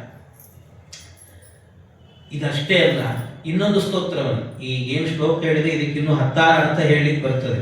ತುಂಬ ವಿಷಯ ಇದೆ ಅನ್ನೋ ದೃಷ್ಟಿಯಿಂದ ಕೆಲವು ವಿಷಯಗಳನ್ನು ಮಾತ್ರ ಹೇಳ್ತಿದ್ದೆ. ಇನ್ನೊಂದು ಸ್ತೋತ್ರದಲ್ಲೂ ಕೂಡ ಭಗವಂತನನ್ನು ಸ್ತೋತ್ರ ಮಾಡ್ತಾರೆ. ಈ ಇನ್ನೊಂದು ಸ್ತೋತ್ರವನ್ನು ನೋಡಿ ಇವತ್ತಿನ ಉಪನ್ಯಾಸ ಮುಗಿಸೋಣ. ಏಕಾಯನೋಸೌ ದ್ವಿಪಲಸ್ತ್ರಿಮೂಲಃ ಚತುರಸ ಪಂಚಶಿಪಷಡಾತ್ಮ ಸಪ್ತತ್ವಗಷ್ಟವಿಟಪೋ ನವಾಕ್ಷಃ ದಶಚ್ಛದಿ ದ್ವಿಕಗೋಕ್ಯಾದಿ ವೃಕ್ಷಃ. ಇದರಿಂದಲೂ ಸ್ತೋತ್ರ ಮಾಡಿದರು. ಏನು ಸ್ತೋತ್ರ ಮಾಡ್ತಿದ್ದಾರೆ? ಭಗವಂತನನ್ನು ಹೇಳ್ತಾ ಇದ್ದಾರೆ. ಭಗವಂತನಿಗೆ, ದೇವರೇ ಎಂಥ ಲೀಲೆನೋ ನಿಂದು, ಸಣ್ಣ ಮಗುವಾಗಿ ಮುದ್ದಾದ ಕೂಸಾಗಿ ಒಳಗೆ ಗರ್ಭದಲ್ಲಿ ಹೋಗಿ ಕೂತಿದೆಯಲ್ಲೋ, ಎಂಥ ಮಹಿಮೆಯಪ್ಪ. ಯಾಕೆ ಅಂದರೆ ಇಡೀ ಜಗತ್ತನ್ನು ಸೃಷ್ಟಿ ಮಾಡಿದವನೇ ನೀನು. ಜಗತ್ತನ್ನೆಲ್ಲ ಸೃಷ್ಟಿ ಮಾಡಿ ನನಗೇನೂ ಗೊತ್ತಿಲ್ಲ, ನಾನು ಒಂದು ಸಣ್ಣ ಕಂದ ಅನ್ನೋ ಹಾಗೆ ಒಳಗೋಗಿ ಕೂತಿದೆಯಲ್ಲೋ ದೇವರೇ, ಏನಪ್ಪ ನಿನ್ನ ಲೀಲೆ ಇದು, ಏನು ನಿನ್ನ ಲೀಲೆ? ಯಾಕೆ ಅಂದರೆ ಇಡೀ ಪ್ರಪಂಚವನ್ನು ಸೃಷ್ಟಿ ಮಾಡಿದವ ನೀನಲ್ವೇನು? ಪ್ರಪಂಚ, ಪ್ರಪಂಚ ಅಂದ್ರೆ ಏನರ್ಥ? ಈ ಈ ಜಗತ್ತಿಗೆ ಪ್ರಪಂಚ ಅಂತ ಹೆಸರು. ಯಾಕೆ ಅಂದ್ರೆ ಇದು ಗೊತ್ತೇ ಇಲ್ಲ. ಪ್ರಪಂಚ ಅಂದ್ರೆ ಪ್ರಕೃಷ್ಟವಾದ ಪಂಚ ಇದೆ, ಆದ್ರಿಂದ ಇದಕ್ಕೆ ಪ್ರಪಂಚ ಅಂತ ಹೆಸರು. ಪ್ರಕೃಷ್ಟ ಪಂಚ ಅಂದ್ರೆ ಪಂಚಭೇದ ಅಂತ ಅರ್ಥ. 5 ಭೇದಗಳು ಈ ಪ್ರಪಂಚ ಇದರಲ್ಲಿ ಇರೋದ್ರಿಂದ, ಪ್ರಕೃಷ್ಟ ಪಂಚ ಇರೋದ್ರಿಂದ ಇದಕ್ಕೆ ಪ್ರಪಂಚ ಅಂತ ಹೆಸರು. ಒಂದರ್ಥ. ಇನ್ನೊಂದು ಅರ್ಥ ಏನು ಅಂದ್ರೆ ಪ್ರಪಂಚ ಅಂದ್ರೆ ಪಂಚ ಪಂಚ ಅಂದ್ರೆ 5 ಇದೆ, ಆದ್ರಿಂದ ಇದಕ್ಕೆ ಪ್ರಪಂಚ ಅಂತ. 5 ಅಂದ್ರೆ ಅರ್ಥ ಏನು? 5 + 5 ಅಂದ್ರೆ 10 ಅಂತ. 10 ಇರೋದ್ರಿಂದ ಈ ಪ್ರಪಂಚ ಅಂತ. 10 ಅಂದ್ರೆ ಅರ್ಥ ಏನು ಅಂದ್ರೆ 5 ಪ್ಲಸ್ ಮಾಡಬೇಡ್ರಿ, ಪಕ್ಕದಲ್ಲಿ ಇಡ್ರಿ, ಅವಾಗ ಏನಾಗುತ್ತೆ? 55 ಅಂತ ಆಗುತ್ತೆ. ಅಂದ್ರೆ ಪ್ರಪಂಚ ಅಂದ್ರೆ 55 ಅಂತ ಅರ್ಥ. ಒಟ್ಟು ಪ್ರಪಂಚ ನೀವು 10 ಅಂತ ಇಟ್ಕೊಂಡ್ರು ಅದು 55. ಯಾಕೆ ಅಂದ್ರೆ 10 ಅಂದ್ರೆ ಅರ್ಥ ಏನು? 10 ಅಂದ್ರೆ ನೋಡಿ, 1 ರಿಂದ 10 ತನಕ ನೋಡಿದ್ವಿ ಸಂಖ್ಯೆಯನ್ನ. 1 + 2 3, 3 + 3 6, ಹೀಗೆ ನೀವು 10 ತನಕ ಕೂಡಿಸ್ತಾ ಹೋಗಿ ಸಂಖ್ಯೆಯನ್ನ, ಸಿಗುವ ಸಂಖ್ಯೆ 55. ಆದ್ರಿಂದ ಪ್ರಪಂಚ ಅಂತ ಹೇಳಿದ್ರೆ 55. 10, 1 ರಿಂದ 10, ಆ 10 55 ಅಂತ ಅರ್ಥ. ಇದನ್ನೇ ಪಂಚ ಪಂಚ ಪ್ರಪಂಚ ಅಂತ ಕರೆದ. ಏನಿದು ಪಂಚ ಪಂಚ ಪ್ರಪಂಚ ಅಂದ್ರೆ ಅದಕ್ಕೆ ಹೇಳಿದರು ಬ್ರಹ್ಮಾದಿ ದೇವತೆಗಳು ಹೇಳ್ತಾರೆ, ಏಕಾಯನೋಸೌ ದ್ವಿಪಲಸ್ತ್ರಿಮೂಲಃ. ದೇವರೇ, ಈ ಪ್ರಪಂಚ ಅನ್ನುವಂತಹದ್ದು ಇದೊಂದು ಮರ, ಇದೊಂದು ಮರ. ಇದು ಆ ಮರ ಹೌದಾ? ಯಾವುದಿದು ಮರ? ಇದು ಹೆಸರೇನು, ಏನ್ ಕತೆ, ಇದ್ರ ಬಗ್ಗೆ ಎಲ್ಲಾದ್ರೂ ಉಲ್ಲೇಖ ಇದೆಯಾ ಅಂತ ಕೇಳಿದ್ರೆ, ಭಾಗವತದಲ್ಲಿ ಹೇಳಿದ ಮರ ಎಲ್ಲಿದೆ ಅಂತಂದ್ರೆ ಭಗವದ್ಗೀತೆಯಲ್ಲಿದೆ ಅಂತಂದ್ರು. ಭಗವದ್ಗೀತೆಯಲ್ಲಿ ಹೇಳಿದ್ದಾನೆ ಭಗವಂತ. ಯಾವುದದು ಮರ ಅಂದ್ರೆ ಊರ್ಧ್ವ ಮೂಲಂ ಅಧಶಾಖಂ ಅಶ್ವತ್ಥಂ ಪ್ರಾಹುರವ್ಯಯಂ ಛಂದಾಂಸಿ ಯಸ್ಯ ಪರ್ಣಾನಿ ಯಸ್ತಂ ವೇದ ಸ ವೇದವಿತ್. ಊರ್ಧ್ವ ಮೂಲಂ ಅಧಶಾಖಂ ಅಶ್ವತ್ಥಂ ಪ್ರಾಹುರು ಅಂತ ಹೇಳಿದ್ರು. ಇದೊಂದು ಮರ ಇದೆ ಅಂತೆ, ಈ ಪ್ರಪಂಚ ಅನ್ನುವಂಥ ಮರ ಇದೆಯಲ್ಲ, ಎಷ್ಟು ವಿಚಿತ್ರ ಅಂದ್ರೆ ಇದರ ಬೇರು ಮೇಲೆ ಇದೆ ಅಂತೆ, ಬೇರು ಮೇಲೆ ಇದೆ, ಊರ್ಧ್ವ ಮೂಲ ಅದ ಶಾಖಂ, ಶಾಖ ಅಂದ್ರೆ ಈ ಕೊಂಬೆ ರೆಂಬೆಗಳೆಲ್ಲವೂ ಕೂಡ ಅದೆಲ್ಲವೂ ಕೂಡ ಕೆಳಗಿದೆ ಅಂತೆ. ಎಲ್ಲಾ ಮರಗಳ ಬೇರು ಕೆಳಗಿರುತ್ತದೆ, ಕೊಂಬೆ ರೆಂಬೆಗಳು ಮೇಲಿರುತ್ತದೆ. ಆದ್ರೆ ಭಗವಂತ ಸೃಷ್ಟಿ ಮಾಡಿದ ಪ್ರಪಂಚ ಅನ್ನುವಂತ ಏನು ವೃಕ್ಷ ಇದೆ, ಈ ವೃಕ್ಷದ ಬೇರು ಮೇಲೆ ಇದೆ, ಕೊಂಬೆ ರೆಂಬೆಗಳು ಕೆಳಗಿದ್ದಾವೆ ಅಂತ ಹೇಳಿ. ಏನಪ್ಪ ಈಗ ಹೆಸರು? ಅಶ್ವತ್ಥಂ ಪ್ರಾಹುರವ್ಯಯಂ. ಅಶ್ವತ್ಥಂ ಪ್ರಾಹುರು, ಈ ವೃಕ್ಷಕ್ಕೆ, ಪ್ರಪಂಚ ಅನ್ನುವ ವೃಕ್ಷಕ್ಕೆ ಹೆಸರೇನು ಅಂದ್ರೆ ಅಶ್ವತ್ಥ ಅಂತ ಹೆಸರು ಅಂತಂದ್ರು. ಏನು ಅಶ್ವತ್ಥ ಅಂದ್ರೆ ಏನರ್ಥ? ಅಶ್ವತ್ಥ ಅಂದ್ರೆ ಈ ಪ್ರಪಂಚಕ್ಕೆ ಎಷ್ಟು ಅದ್ಭುತವಾದ ಹೆಸರಿಟ್ಟಿದ್ದಾನೆ ಭಗವಂತ. ಅಶ್ವತ್ಥ ಯಾಕೆ ಅಂದ್ರೆ ಶ್ವಹ ಅಂದ್ರೆ ಸಂಸ್ಕೃತದಲ್ಲಿ ನಾಳೆ ಅಂತ ಅರ್ಥ, ಥ ಅಂದ್ರೆ ಇರೋದು ಅಂತ ಅರ್ಥ. ಅಶ್ವತ್ಥ ಅಂದ್ರೆ ನಾಳೆ ಇರುತ್ತೆ ಅಂತ ಗ್ಯಾರಂಟಿ ಇಲ್ಲಪ್ಪ, ಯಾವಾಗ ಏನಾಗ್ತದೋ ಗೊತ್ತಿಲ್ಲ. ಈ ಕ್ಷಣ ಇದ್ದಂತೆ ಇನ್ನೊಂದು ಕ್ಷಣ ಇರಲ್ಲ. ಒಂದೊಂದು ಕ್ಷಣದಲ್ಲೂ ನಮ್ಮನ್ನು ಕಳಿಸ್ಬೇಕು ಅನ್ನೋರು ಎಷ್ಟು ಮಂದಿ ಇರ್ತಾರೋ ಗೊತ್ತಿಲ್ಲ. ಹುಟ್ಟಿದ ಮಕ್ಕಳೇ ನೋಡ್ತಿರ್ತಾರೆ, ಯಾವಾಗ ಹೋಗ್ತಾನೆ ಈ ಆಸ್ತಿ ನಾನು ಯಾವಾಗ ಲಪ್ಟಾಯಿಸಿದೆ ಅಂತ ನೋಡ್ತಿರ್ತಾರೆ. ಎಲ್ಲ ಹೀಗಿರ್ತದೆ, ಜಗತ್ತೇ ಹೀಗೆ. ಅದರಿಂದ ಇದು ಯಾವುದು ಶಾಶ್ವತ ಅಲ್ಲ, ಯಾವುದು ಶಾಶ್ವತ ಅಲ್ಲ. ಹಾಗಾಗಿ ಇದು ಅಶಾಶ್ವತ, ಇದು ಅಶ್ವತ್ಥ ಅಂತ ಹೇಳಿದ್ರು, ಅಶಾಶ್ವತವಾದದ್ದು ಇದು ಅಂತ. ಹಾಗೆ ಅಂತಹ ಅಶಾಶ್ವತವಾದಂತಹ ವೃಕ್ಷ ಆದ್ದರಿಂದ ಇದಕ್ಕೆ ಅಶ್ವತ್ಥ ಅಂತ ಹೆಸರು. ಏಕಾಯನೋಸು, ಈ ವೃಕ್ಷದಲ್ಲಿ 2 ಹಣ್ಣುಗಳಿದೆ ಅಂತಂದ್ರೆ ದ್ವಿಫಲಹ ಅಂತ, 2 ಹಣ್ಣಿದೆ. ಯಾವುದದು 2 ಹಣ್ಣು ಅಂದ್ರೆ ಇದಕ್ಕೆ ನಾರಾಯಣ ಉಪನಿಷತ್ತು ಹೇಳುತ್ತೆ ಅಂತಂದ್ರು. ನಾರಾಯಣ ಉಪನಿಷತ್ತು ಯಾವುದದು? ಅಜಾಂ ಏಕಾಂ ಲೋಹಿತ ಶುಕ್ಲ ಕೃಷ್ಣಾಂ ಬಹ್ವೀ ಪ್ರಜಾ ಸೃಜಮಾನಾಂ ಸ್ವರೂಪಾಃ ಅಜೋಹ್ಯೇಕೋ ಜುಷಮಾನೋನುಶೇತೆ ಜಹಾತ್ಯೇನಾಂ ಭುಕ್ತ ಭೋಗಾಂ ಅಜೋನ್ಯಃ.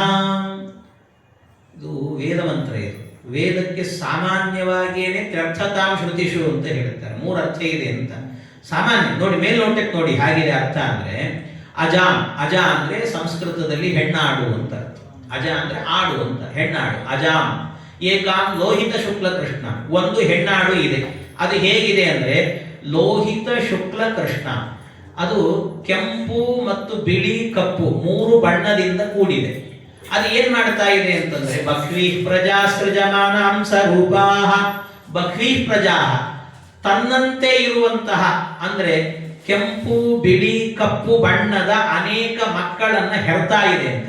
ಅದಕ್ಕೆ ಯಾವಾಗಲೂ ಹೆರಿಗೆ ಆಗ್ತಾ ಇರುತ್ತಂತೆ. ಅದರಲ್ಲಿ ಅಜೋಹ್ಯೇಕೋ ಜುಷಮಾನೋನುಶೇತೆ, ಒಂದು ಗಂಡು ಆಡು ಇದೆ ಅಂತ ಹೇಳ್ತಾರೆ. ಆ ಗಂಡಾಡು ಏನ್ ಮಾಡ್ತದಂತೆ ಏಕೋ ಜುಷಮಾನೋನುಶೇ, ಇದರ ಜೊತೆಗೆ ಈ ಹೆಣ್ಣಾಡಿದೆಯಲ್ಲ, ಅಯ್ಯೋ ಇದು ಎಷ್ಟು ಚೆನ್ನಾಗಿದೆಯಲ್ಲಪ್ಪ ಅಂತ ಇದ್ರ ಸುತ್ತಲೇ ಓಡಾಡ್ತಿರ್ತದಂತೆ. ಯಾವಾಗಲೂ ಕೂಡ ಯಾವಾಗಲೂ ಅದಲ್ಲೇ ಓಡಾಡ್ತಿರ್ತದೆ. ಇನ್ನೊಂದು ಜಹಾತ್ಯೇನಾಂ ಭುಕ್ತ ಭೋಗಾಂ ಅಜೋನ್ಯಃ, ಇನ್ನೊಂದು ಗಂಡಾಡಿದೆ. ಆ ಗಂಡಾಡಿ ಏನ್ ಮಾಡತ್ತಂತೆ, ಅಯ್ಯೋ ಇದರಲ್ಲಿ ಏನಿಲ್ಲ, ಇದು ಸಾರ ಅಲ್ಲ, ಇದು ನಿಸ್ಸಾರ ಅಂತ ತಿಳ್ಕೊಂಡು ಅದಕ್ಕೆ ಬೆನ್ನು ಹಾಕಿ ಹೊರಟೋಗ್ತಾ ಇದೆ ಅಂತ. ಇದೇ 2 ಹಣ್ಣು ಅಂತ ಹೇಳಿ, ಇದೇ 2 ಹಣ್ಣು. ಏನಿದು ಅಂತ ಇದು ಮೇಲ್ನೋಟಕ್ಕೆ ನೋಡಿದ್ರೆ ಹೀಗೆ ಅರ್ಥ ಇದೆ. ಇದ್ರ ಒಳಾರ್ಥ ಏನು ಗೊತ್ತಾ? ಅಜಾಂ, ಅಜಾಂ ಏಕಾಂ. ಅಜಾಂ, ಅಜಾಂ ಅಂತ ಹೇಳಿದ್ರೆ ಸಂಸ್ಕೃತದಲ್ಲಿ ಇನ್ನೊಂದು ಅರ್ಥ. ಅಜ ಅಂದ್ರೆ ಹುಟ್ಟಿಲ್ಲದ್ದು ಅಂತ ಅರ್ಥ. ನ ಜಾಯತೆ ಇತ್ಯಜ. ಅಜ ಅಂದ್ರೆ ಮೂಲ ಪ್ರಕೃತಿ ಅಂತ ಅರ್ಥ. ಮೂಲ ಪ್ರಕೃತಿಗೆ ಹುಟ್ಟಿಲ್ಲ. ಅದು ಹೇಗಿದೆ ಅಂತ ಹೇಳಿದ್ರೆ ಲೋಹಿತ ಶುಕ್ಲ ಕೃಷ್ಣ. ಲೋಹಿತ ಶುಕ್ಲ ಕೃಷ್ಣ ಅಂತ ಹೇಳಿದ್ರೆ ಕೆಂಪು ಬಿಳಿ ಕಪ್ಪು 3 ಬಣ್ಣದಿಂದ ಕೂಡಿದೆ ಅಂದ್ರೆ ಸತ್ವ ರಜಸ್ಸು ತಮಸ್ಸು ಅನ್ನುವಂಥ 3 ಗುಣಗಳಿಂದ ಕೂಡಿದೆ.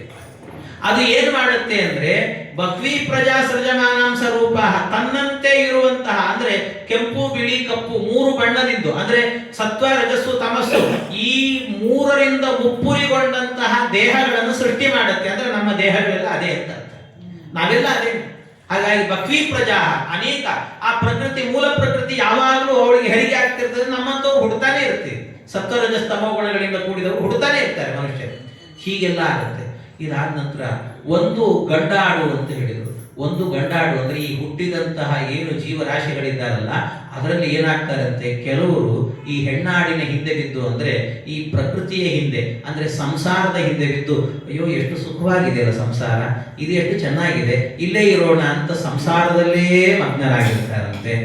ಇನ್ನೊಂದು ಆಡಿದೆ, ಅದು ಯಾವುದು ಅಂದ್ರೆ ಜಹಾತ್ಯೇನಾಂ ಭುಕ್ತ ಭೋಗ ಅಜೋನ್ಯಃ. ಇನ್ನೊಂದು ಈ ಸಂಸಾರ ಇದು ನಿಸ್ಸಾರ, ಸಂಸಾರ ಅಂತ ಹೇಳ್ತೀವಲ್ಲ ಅದರ ಅರ್ಥ ಏನು ಗೊತ್ತಾ? ಸಂಸ್ಕೃತದಲ್ಲಿ ಅರ ಅಂದ್ರೆ ದೋಷ ಅಂತ ಅರ್ಥ. ಅರ ಅಂದರೆ ದೋಷ, ಸಾರ ಅಂದರೆ ದೋಷದಿಂದ ಕೂಡಿತ್ತು ಅಂತ ಅರ್ಥ, ಸಂಸಾರ ಅಂದರೆ ಚೆನ್ನಾಗಿ ದೋಷದಿಂದ ಕೂಡಿತ್ತು ಅಂತ ಅರ್ಥ. ಇದು ಸಂಸಾರ. ಅದರಿಂದ ಇದರಲ್ಲಿ ಏನು ಸಾರ ಇಲ್ಲ ಅಂತ ತಿಳಿದು ಭಗವಂತನ ಕಡೆಗೆ ಸಾಗುವಂತಹ ವ್ಯಕ್ತಿ ಅಂತ ಅರ್ಥ. ಹೀಗೆ ಈ ವೃಕ್ಷದಲ್ಲಿ, ಪ್ರಪಂಚ ಎನ್ನುವ ವೃಕ್ಷದಲ್ಲಿ ಎರಡು ವಿಧವಾಗಿರುವಂಥ ಜೀವರಿದ್ದಾರೆ. ಒಂದು ಸಂಸಾರದಲ್ಲಿ ಬೀಳುವಂಥವರು, ಇನ್ನೊಂದು ಸಂಸಾರದಲ್ಲಿ ಏನಿಲ್ಲ ಅಂತ ಭಗವಂತನ ಪಾದವನ್ನು ಹಿಡಿದಂಥವರು ಅಂತ ಎರಡು ವಿಧವಾದ ಜೀವರಿದ್ದಾರೆ ಅಂತ ಹೇಳಿದರು. ಇದು ಎರಡು ಜೀವರು ಅಷ್ಟೇ ಅಲ್ಲ, ದ್ವಿಫಲ ತ್ರಿಮೂಲ. ಇದಕ್ಕೆ ತಾಯಿ ಬೇರು ಅನ್ನುವಂಥದ್ದು ಮೂರು ತಾಯಿ ಬೇರಿದೆ ಅಂತ. ಮೂರು ತಾಯಿ ಬೇರು. ಅದು ಯಾವುದು? ಸತ್ವರಜಸ್ಸು ತಮಸ್ಸು ಅನ್ನುವಂಥದ್ದೇ ತಾಯಿ ಬೇರೆ. ಇದಿದ್ದ ಇದಿಲ್ಲದೆ ಇಲ್ಲ. ಇದು ಚತುರಸ. ಈ ಹಣ್ಣಿನಲ್ಲಿ 4 ರಸಗಳಿದ್ದಾವೆ. ಹಣ್ಣಿನಲ್ಲಿ, ವೃಕ್ಷದಲ್ಲಿ 4 ರಸ. ಯಾವುದದು ಅಂದರೆ ನಿಮಗೆ ಬೇಕಾದ ರಸವನ್ನು ನೀವು ತಗೊಳ್ಬೋದು. ಯಾವುದು? ಧರ್ಮ, ಅರ್ಥ, ಕಾಮ, ಮೋಕ್ಷ. ಇದು 4 ರಸಗಳು ಅಂತ ಹೇಳಿದ್ರು. ಇದರಲ್ಲಿ ಕೊನೆಯದು ಒಂದಕ್ಕಿಂತ ಒಂದು ರುಚಿ ಜಾಸ್ತಿ ಅಂತ ಹೇಳ್ತಾರೆ. ಕೊನೆಯದು ಬಹಳ ರುಚಿ ಇರುತ್ತದೆ ಅಂತೆ. ಹಾಗೆ ಅಂಥ ಒಂದು ದಿವ್ಯವಾಗಿರುವಂತಹದ್ದು ಅಂತ. ಆಮೇಲೆ ಪಂಚಶಿಪ ಅಂತ ಹೇಳಿದ್ರೆ 5 ಬೀಳಲುಗಳು. ಈ ಅಶ್ವತ್ಥ ವೃಕ್ಷದಲ್ಲಿ ಅಲ್ಲಲ್ಲಿ ನೇತಾಡ್ತಿರುತ್ತೆ ನೋಡಿ, ಉದ್ದುದ್ದ ಬಿದ್ದಿರ್ತವಲ್ಲ ಬೇರೆಗಳ ಥರ, ಅದು 5 ಇದ್ದಾವಂತೆ. ಯಾವುದದು ಅಂತ ಹೇಳಿದ್ರೆ ಪಂಚಭೂತಗಳು, ಮಣ್ಣು, ನೀರು, ಗಾಳಿ, ಆಕಾಶ, ಬೆಂಕಿ ಇದೆ. ಇಷ್ಟು 5 ಭೂತಗಳೇನಿದ್ದಾವಲ್ಲ ಇವುಗಳೇನೆ ಒಳಗಿರುವಂತಹ ಆ ಏನು ನೇತಾಡುವಂತಹ ಬೀಳಲುಗಳು ಅಂತ ಹೇಳ್ತಾರೆ. ಆಮೇಲೆ ಷಡಾತ್ಮ. ಆತ್ಮ ಅಂದ್ರೆ ಇಲ್ಲಿ ವಿಕಾರ ಅಂತ ಅರ್ಥ. 6 ವಿಧವಾದಂಥ ವಿಕಾರ ಈ ಪ್ರಪಂಚಕ್ಕಿದೆ ಅಂತ ಹೇಳಿ. 6 ವಿಧವಾದ ವಿಕಾರ. ಯಾವುದು 6 ವಿಧವಾದ ವಿಕಾರ ಅಂದರೆ ಅಸ್ತಿ, ಜಾಯತೆ, ವರ್ಧತೆ, ಪರಿಣಮತೆ, ವಿಪರಿಣಮತೆ, ನಶ್ಯತಿ. ಅಂದರೆ ಅಸ್ತಿ, ಮೊದಲು ತಾಯಿ ಗರ್ಭದಲ್ಲಿ ಇದ್ದಾನೆ. ಆಮೇಲೆ ಜಾಯತೆ, ಹೊರಗೆ ಬಂದ, ಕಣ್ಣು ಅರಳಿಸಿ ನೋಡಿದ, ಪಿಡಿ ಅಂತ ನೋಡ್ತಾನೆ. ವರ್ಧತೆ, ಬೆಳಿಲಿಕ್ಕೆ ಶುರುವಾಗ್ತಾನೆ. ಪರಿಣಮತೆ, ಪರಿಣಾಮಗಳೆಲ್ಲ ಆಗುತ್ತೆ ಅವನಲ್ಲಿ. ಅಂದರೆ ಮೈಕೈ ಎಲ್ಲ ಗಟ್ಟುಮುಟ್ಟಾಗುತ್ತೆ, ಗಡ್ಡ ಮೀಸೆ ಬರಲಿಕ್ಕೆ ಶುರುವಾಗುತ್ತೆ, ಚೆನ್ನಾಗಿ ದಷ್ಟಪುಷ್ಟ ಆಗ್ತಾರೆ. ಆಮೇಲೆ ವಿಪರಿಣಮತೆ, ಬಂದ ಗಡ್ಡ ಮೀಸೆಗಳೆಲ್ಲ ವಿಪರಿಣಾಮ ಆಗುತ್ತೆ. ಅಂದರೆ ಗಡ್ಡ ಮೀಸೆ ಎಲ್ಲ ಬಿಳಿ ಆಗಲಿಕ್ಕೆ ಶುರುವಾಗುತ್ತೆ, ಮೈ ಸುಕ್ಕುಗಟ್ಟಲಿಕ್ಕೆ ಶುರುವಾಗುತ್ತೆ. ಎಲ್ಲ ಒಂದೊಂದು ದಿವಸ ಒಂದೊಂದು ಆಗ್ತಾ ಹೋಗುತ್ತೆ. ಕೊನೆಗೆ ಒಂದು ದಿವಸ ನಶ್ಯತಿ, ಶಾಶ್ವತವಾಗಿ ಹೊರಟು. ಇದು ವಿಕಾರ, ಪ್ರಪಂಚಕ್ಕೆ ಇರುವಂಥ ವಿಕಾರ ಇದು. ಈ ವಿಕಾರ ತಪ್ಪಿಸ್ಲಿಕ್ಕಾಗಲ್ಲಪ್ಪ, ಯಾರೂ ತಪ್ಪಿಸ್ಲಿಕ್ಕಾಗಲ್ಲ. ಎಲ್ಲರೂ ಇದನ್ನು ಅನುಭವಿಸ್ಬೇಕು. ಯಾರು ಇದನ್ನು ಮೀರಿ ಹೋಗ್ಲಿಕ್ಕೆ ಸಾಧ್ಯ ಇದೆ ಹೇಳ್ರಿ? ಇದನ್ನು ಮೀರಬೇಕು ಅಂತಾದ್ರೆ ಅಲ್ಲಿಗೆ ಹೋಗ್ಬೇಕಷ್ಟೇ. ಅವನೂರಿಗೆ ಹೋಗ್ಬೇಕು, ಭಗವಂತನ ಪಟ್ಟಣಕ್ಕೆ ಹೋಗಬೇಕು. ಆ ಪಟ್ಟಣಕ್ಕೆ ಹೋದವರು ಇಲ್ಲಿ ಯಾರೂ ಬಂದಿಲ್ಲ, ನಮಗದು ಹೇಗೆ ಅಂತ ಗೊತ್ತಿಲ್ಲ. ಅದರಿಂದಾಗಿ ನಾವಿರೋದು ಸಂಸಾರ ಸಮುದ್ರದಲ್ಲೇ ಇದ್ದೇವೆ. ಈ ಸಂಸಾರ ಸಮುದ್ರವನ್ನ ದಾಟಿ ಹೋಗಬೇಕು. ಒಂದು ದೋಣಿಯಲ್ಲಿ ಕೂಡಿಸ್ಬೇಕು. ದೋಣಿಯಲ್ಲಿ ಕೂತರೂ ಕೂಡ ಎಲ್ಲಿ ಛಿದ್ರ ಆಗ್ತದೋ ಗೊತ್ತಿಲ್ಲ, ಒಳಗೆ ಮುಳುಗಿಬಿಡ್ತೀವೋ ಗೊತ್ತಿಲ್ಲ. ಅದಕ್ಕೆ ದೋಣಿಯಲ್ಲಿ ಕೂತ ಮೇಲೆ ದೋಣಿಯನ್ನ ನಡೆಸುವವನು ಕೂಡ ಸರಿಯಾದ ವ್ಯಕ್ತಿ ಇರಬೇಕು. ಅವ್ನು ಸರಿಯಾದ ದಾರಿ ಕರ್ಕೊಂಡು ಹೋಗಿ ಮುಟ್ಟಿಸ್ಬೇಕು ನಮ್ಮನ್ನ. ಆ ರೀತಿಯಲ್ಲಿ ಅವನ ಪಟ್ಟಣಕ್ಕೆ ಹೋದ್ರೆ ಮತ್ತೆ ಈ ಕಡೆ ಬರ್ಲಿಕ್ಕೆ ಆಗಲ್ಲ ನಮಗೆ. ಅಂಥ ಊರಿಗೆ ಕರ್ಕೊಂಡು ಹೋಗ್ಬೇಕು ಸಂಸಾರ ಸಮುದ್ರದಿಂದಾಗಿ. ಅದಕ್ಕೆ ನಮ್ಮ ಜೀವನದಲ್ಲಿ ನಾವಿಕನಾಗಿ ಯಾರು ಬರಬೇಕು ಅಂದ್ರೆ ಭಗವಂತನೇ ಬರಬೇಕು. ಇದನ್ನೇ ಪುರಂದರದಾಸರು ಹೇಳಿದ್ರು. ಆರು ತೆರೆಯ ನೋಡಂಬಿಗ, ಹದ ಮೀರಿ ಬರುತ್ತಲಿದೆ ಅಂಬಿಗ, ಯಾರಿಂದಲಾಗದು ಅಂಬಿಗ, ಅದ ನಿವಾರಿಸಿ ದಾಟಿಸೋ ಅಂಬಿಗ. ಎಂಥ ಮಾತು! 6 ತೆರೆಯ ನೋಡಂಬಿಗ. 6 ತೆರೆಗಳು ಅಂದ್ರೆ ಇದೆ: ಅಸ್ಥಿ, ಜಾಯತೆ, ವರ್ಧತೆ, ಪರಿಣಮತೆ, ವಿಪರಿಣಮತೆ, ನಶ್ಯತೆ. ಇದು 6 ತೆರೆಗಳು. ಇದನ್ನ ದಾಟಬೇಕು ಅಂತಾದ್ರೆ ದೇವರೇ ನಮ್ಮನ್ನು ದಾಟಿಸ್ಬೇಕಷ್ಟೇ, ಇಲ್ದಿದ್ರೆ ಸಾಧ್ಯ ಇಲ್ಲ. ಅದರಿಂದ ಅವನು ದಾಟಿಸಿ ಅಲ್ಲಿಗೆ ಕರ್ಕೊಂಡು ಹೋದ ಅಂದ್ರೆ ಮುಗೀತು, ಜೀವನದಲ್ಲಿ ಇನ್ನೇನು ಇಲ್ಲ. ಹಾಗಾದ್ರೆ ಅಲ್ಲಿಗೆ ಹೋಗಬೇಕು ಅಂದ್ರೆ ಏನ್ ಮಾಡ್ಬೇಕು? ನಾವು ಹೋಗಬೇಕು ಅಂದ್ರೆ ನಮ್ಮ ಭಾರವನ್ನ ಕಡಿಮೆ ಮಾಡ್ಕೊಳ್ಳೋದು. ನೀರಿನಲ್ಲಿ ನಾವು ಸಂಸಾರ ಸಮುದ್ರದಲ್ಲಿ ಇದ್ದೇವೆ. ಸಮುದ್ರದಲ್ಲಿರುವವರು ಮುಳುಗಬಾರದು ಅಂತ ಆದ್ರೆ ಭಾರ ಕಡಿಮೆ ಮಾಡ್ಕೊಳ್ಬೇಕು. ಯಾವಾಗ ಭಾರ ಜಾಸ್ತಿ ಆಗುತ್ತೋ ಅದು ನೀರಲ್ಲಿ ಮುಳುಗುತ್ತೆ. ಭಾರ ಕಮ್ಮಿ ಆಗಬೇಕು, ಹಗುರ ಆಗಬೇಕು. ಹಗುರ ಆಗಬೇಕು ಅಂದ್ರೆ ಏನ್ ಮಾಡ್ಬೇಕಾದ್ರೆ, ಹಗುರ ಆಗಬೇಕು ಅಂತ ಆದ್ರೆ ಹಗುರ ಆಗೋದಕ್ಕೋಸ್ಕರವಾಗಿ ಯಾವಾಗಲೂ ನಮಗೆ ಭಾರ ಅನಿಸೋದು ಯಾವಾಗ ಹೇಳಿ? ಯಾವುದನ್ನಾದ್ರೂ ಮನಸ್ಸಿಗೆ ಬಹಳ ಹಚ್ಕೊಂಡ್ರೆ ಯಾಕೋ ಇವತ್ತು ನಮ್ಮ ಹೃದಯ ತುಂಬಾ ಭಾರ ಆಗಿದೆ ಅಂತ ಹೇಳ್ಕೊತೀವಿ. ಅದಕ್ಕೆ ಹೃದಯ ಭಾರ ಇರಬಾರದು. ಅದೇನಾಗಬೇಕು ಅಂತಂದ್ರೆ ನಿಷ್ಕಲ್ಮಶವಾದ ಹೃದಯ ಆಗಬೇಕು. ಕಲ್ಮಶಗಳಿರಬಾರ್ದು. ಅದರಲ್ಲಿ ಕಲ್ಮಶ ಇರಬಾರ್ದು ಅಂದರೆ ಆ ಹೃದಯದಲ್ಲಿ ಯಾವಾಗಲೂ ಭಗವಂತನ ನಾಮಸ್ಮರಣೆ ಮಾಡ್ತಿರಬೇಕು, ಯಾವಾಗಲೂ ದೇವರ ಕಥೆ ಕೇಳ್ತಿರ್ಬೇಕು. ಅವನ ಅಲ್ಲಿ ಇಲ್ಲಿ ಯಾರ್ಯಾರೋ ಹೇಳ್ತಿರ್ತಾರೆ, ವಾರ್ತೆಗಳನ್ನು ಕೇಳ್ತೀವಿ, ಆ ವಾರ್ತೆ ಈ ವಾರ್ತೆ ಕೇಳಬೇಡ್ರಿ, ಭಗವಂತ ಇದ್ದಾನಲ್ಲ ಅವನ ಕೀರ್ತಿಯ ವಾರ್ತೆಯನ್ನ ಕೇಳಿ ಅಂತ ಹೇಳ್ತಾರೆ. ಅವನ ಕೀರ್ತಿಯ ವಾರ್ತೆಯನ್ನ ಕೇಳಿದ್ವಿ ಅಂತ ಆದ್ರೆ ಆಗೇನನ್ಸುತ್ತೆ, ಒಳಗೊಳಗೆ ದೇವರನ್ನು ನೋಡಬೇಕು ಅನ್ನೋ ಭಾವ ಹುಟ್ಟುತ್ತೆ. ಅವನನ್ನು ನೋಡಿದ್ವಿ ಅಂತ ಆದ್ರೆ ಭಗವಂತ ಬೇಡ ಅಂದ್ರೂ ಅಲ್ಲಿ ಕರ್ಕೊಂಡು ಹೋಗ್ಬಿಡ್ತಾನೆ. ಸಾಕ್ಷಾತ್ಕಾರ ಆಯ್ತು ಅಂದ್ರೆ ಕರ್ಕೊಂಡು ಹೋಗ್ಬಿಡ್ತಾನೆ ದೇವರು. ಆಮೇಲೆ ಮತ್ತೆ ಈ ಕಡೆ ಬರುವುದಿಲ್ಲ. ಅವನ ವಾರ್ತೆ ಕೇಳಿದವರು ಒಲ್ಲರೂ ಸಂಸಾರವನ್ನು, ಅವನ ಮೂರ್ತಿ ನೋಡಿದವರು ಮನೆಯ ಧನವ ಬಿಡುವರು. ಅವನ ಪುರಕ್ಕೆ ಹೋದ ಜನರು ಒಮ್ಮೆಗನ್ನ ಹಿಂದಿರುಗರು. ಅವನು ತಾನೇ ತನಯನ ತನ್ನ ಅವಯವದಿಂದ ಪಡೆದವಗೆ ಒಲಿದೆಯಾತ ಕಮ್ಮಾಲ ಕುಲಿ ವಾಸುದೇವಗೆ, ನಮ್ಮ ವಾಸುದೇವಗೆ. ಎಂಥ ಮಾತು! ಅವನ ಪುರಕ್ಕೆ ಹೋದ ಜನರು ಒಮ್ಮೆಗನ್ನ ಯದ್ಗತ್ವ ನನಿವರ್ತಂತೆ ತದ್ಧಾಮ ಪರಮಮ್ಮ ಅಂತಾನೆ ಭಗವಂತ. ಅಂತಹದ್ದು. ಅದರಿಂದ ಅಲ್ಲಿ ಹೋಗಬೇಕು ಅಂದ್ರೆ ಈ ಸಂಸಾರ ಸಮುದ್ರವನ್ನು ದಾಟಬೇಕು. ಅದರಿಂದ 6 ತೆರೆಗಳನ್ನು ದಾಟಬೇಕು ಅಂದ್ರೆ ಅಂಬಿಗನಾಗಿ ಅವನು ಬೇಕು ನಮಗೆ ಅಂತ. ಇದನ್ನು ಮರಿಬೇಡಿ. ಮರೆಯದೇ ನೆನಪಿಟ್ಟುಕೊಂಡು ಸಂಸಾರ ಸಮುದ್ರದಲ್ಲಿ ಮುಳುಗದಂತೆ ಭಾರ ಮಾಡಿಕೊಳ್ಳದೆ ಹಗುರ ಮನಸ್ಸನ್ನು ಮಾಡಿಕೊಳ್ಳ್ರಿ. ಅದು ದೇವರ ಕಥೆಯಿಂದ ಹಗುರ ಆಗತ್ತಂತೆ ಮನಸ್ಸು ಎನ್ನುವಂತಹದ್ದು. ಹೀಗೆ ದೇವರ ಕಥೆಯಿಂದ ಮನಸ್ಸು ಹಗುರ ಆಯಿತು ಅಂತ ಆದ್ರೆ ಭಗವಂತ ಮುಳುಗಿಸೋದಿಲ್ಲ, ನಮ್ಮನ್ನು ಎತ್ತಿ ಉದ್ಧಾರ ಮಾಡುತ್ತಾನೆ ಪರಮಾತ್ಮ ಅಂತ ಅರ್ಥ ಮಾಡಿಕೊಳ್ಬೇಕು. ಆಮೇಲೆ ಸಪ್ತತ್ವಕ್ಕೂ ಇದರಲ್ಲಿ ಈ ಮರವನ್ನು ತೆಗೆದಂತೆ ಮೇಲ್ಗಡೆ ತೊಗಟೆ ಇರ್ತದಲ್ಲ, ತೆಗೆದ್ರೆ ಒಳಗೆ ಹೋಗ್ತಾ ಇರ್ತದೆ. ಹಾಗೆ 7 ತೊಗಟೆಗಳಿದೆ ಅಂತ ಹೇಳಿದ್ರು. ಯಾವುದು ಅಂದ್ರೆ ನಮ್ಮ ದೇಹದಲ್ಲಿರುವ 7 ಪದರಗಳು, ತೊಗ್ಗು, ಚರ್ಮ, ಮಾಂಸ, ರುಧಿರ, ಮಜ್ಜ, ಮೇಧೋ, ಅಸ್ಥಿ ಅಂತ ಸಪ್ತ ಧಾತುಗಳೇನಿದ್ದಾವೆ ಇವುಗಳೇನೆ. ಆಮೇಲೆ ಅಷ್ಟವಿಟಪಃ ಅಂತ ಹೇಳಿದ್ರೆ ಇದರಲ್ಲಿ 8 ವಿಧವಾಗಿರುವಂತ ಟೊಂಗೆಗಳಿದ್ದಾವೆ ಅಂತ ಹೇಳಿದ್ರು. 8 ವಿಧವಾದಂತಹ ಟೊಂಗೆಗಳಿದ್ದಾವೆ.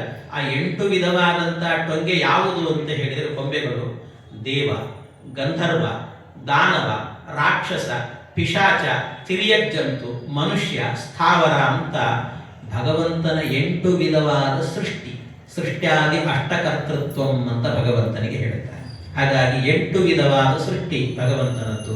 ಇದು 8 ಸೃಷ್ಟಿಯನ್ನು ಮಾಡಿದ್ದಾನೆ.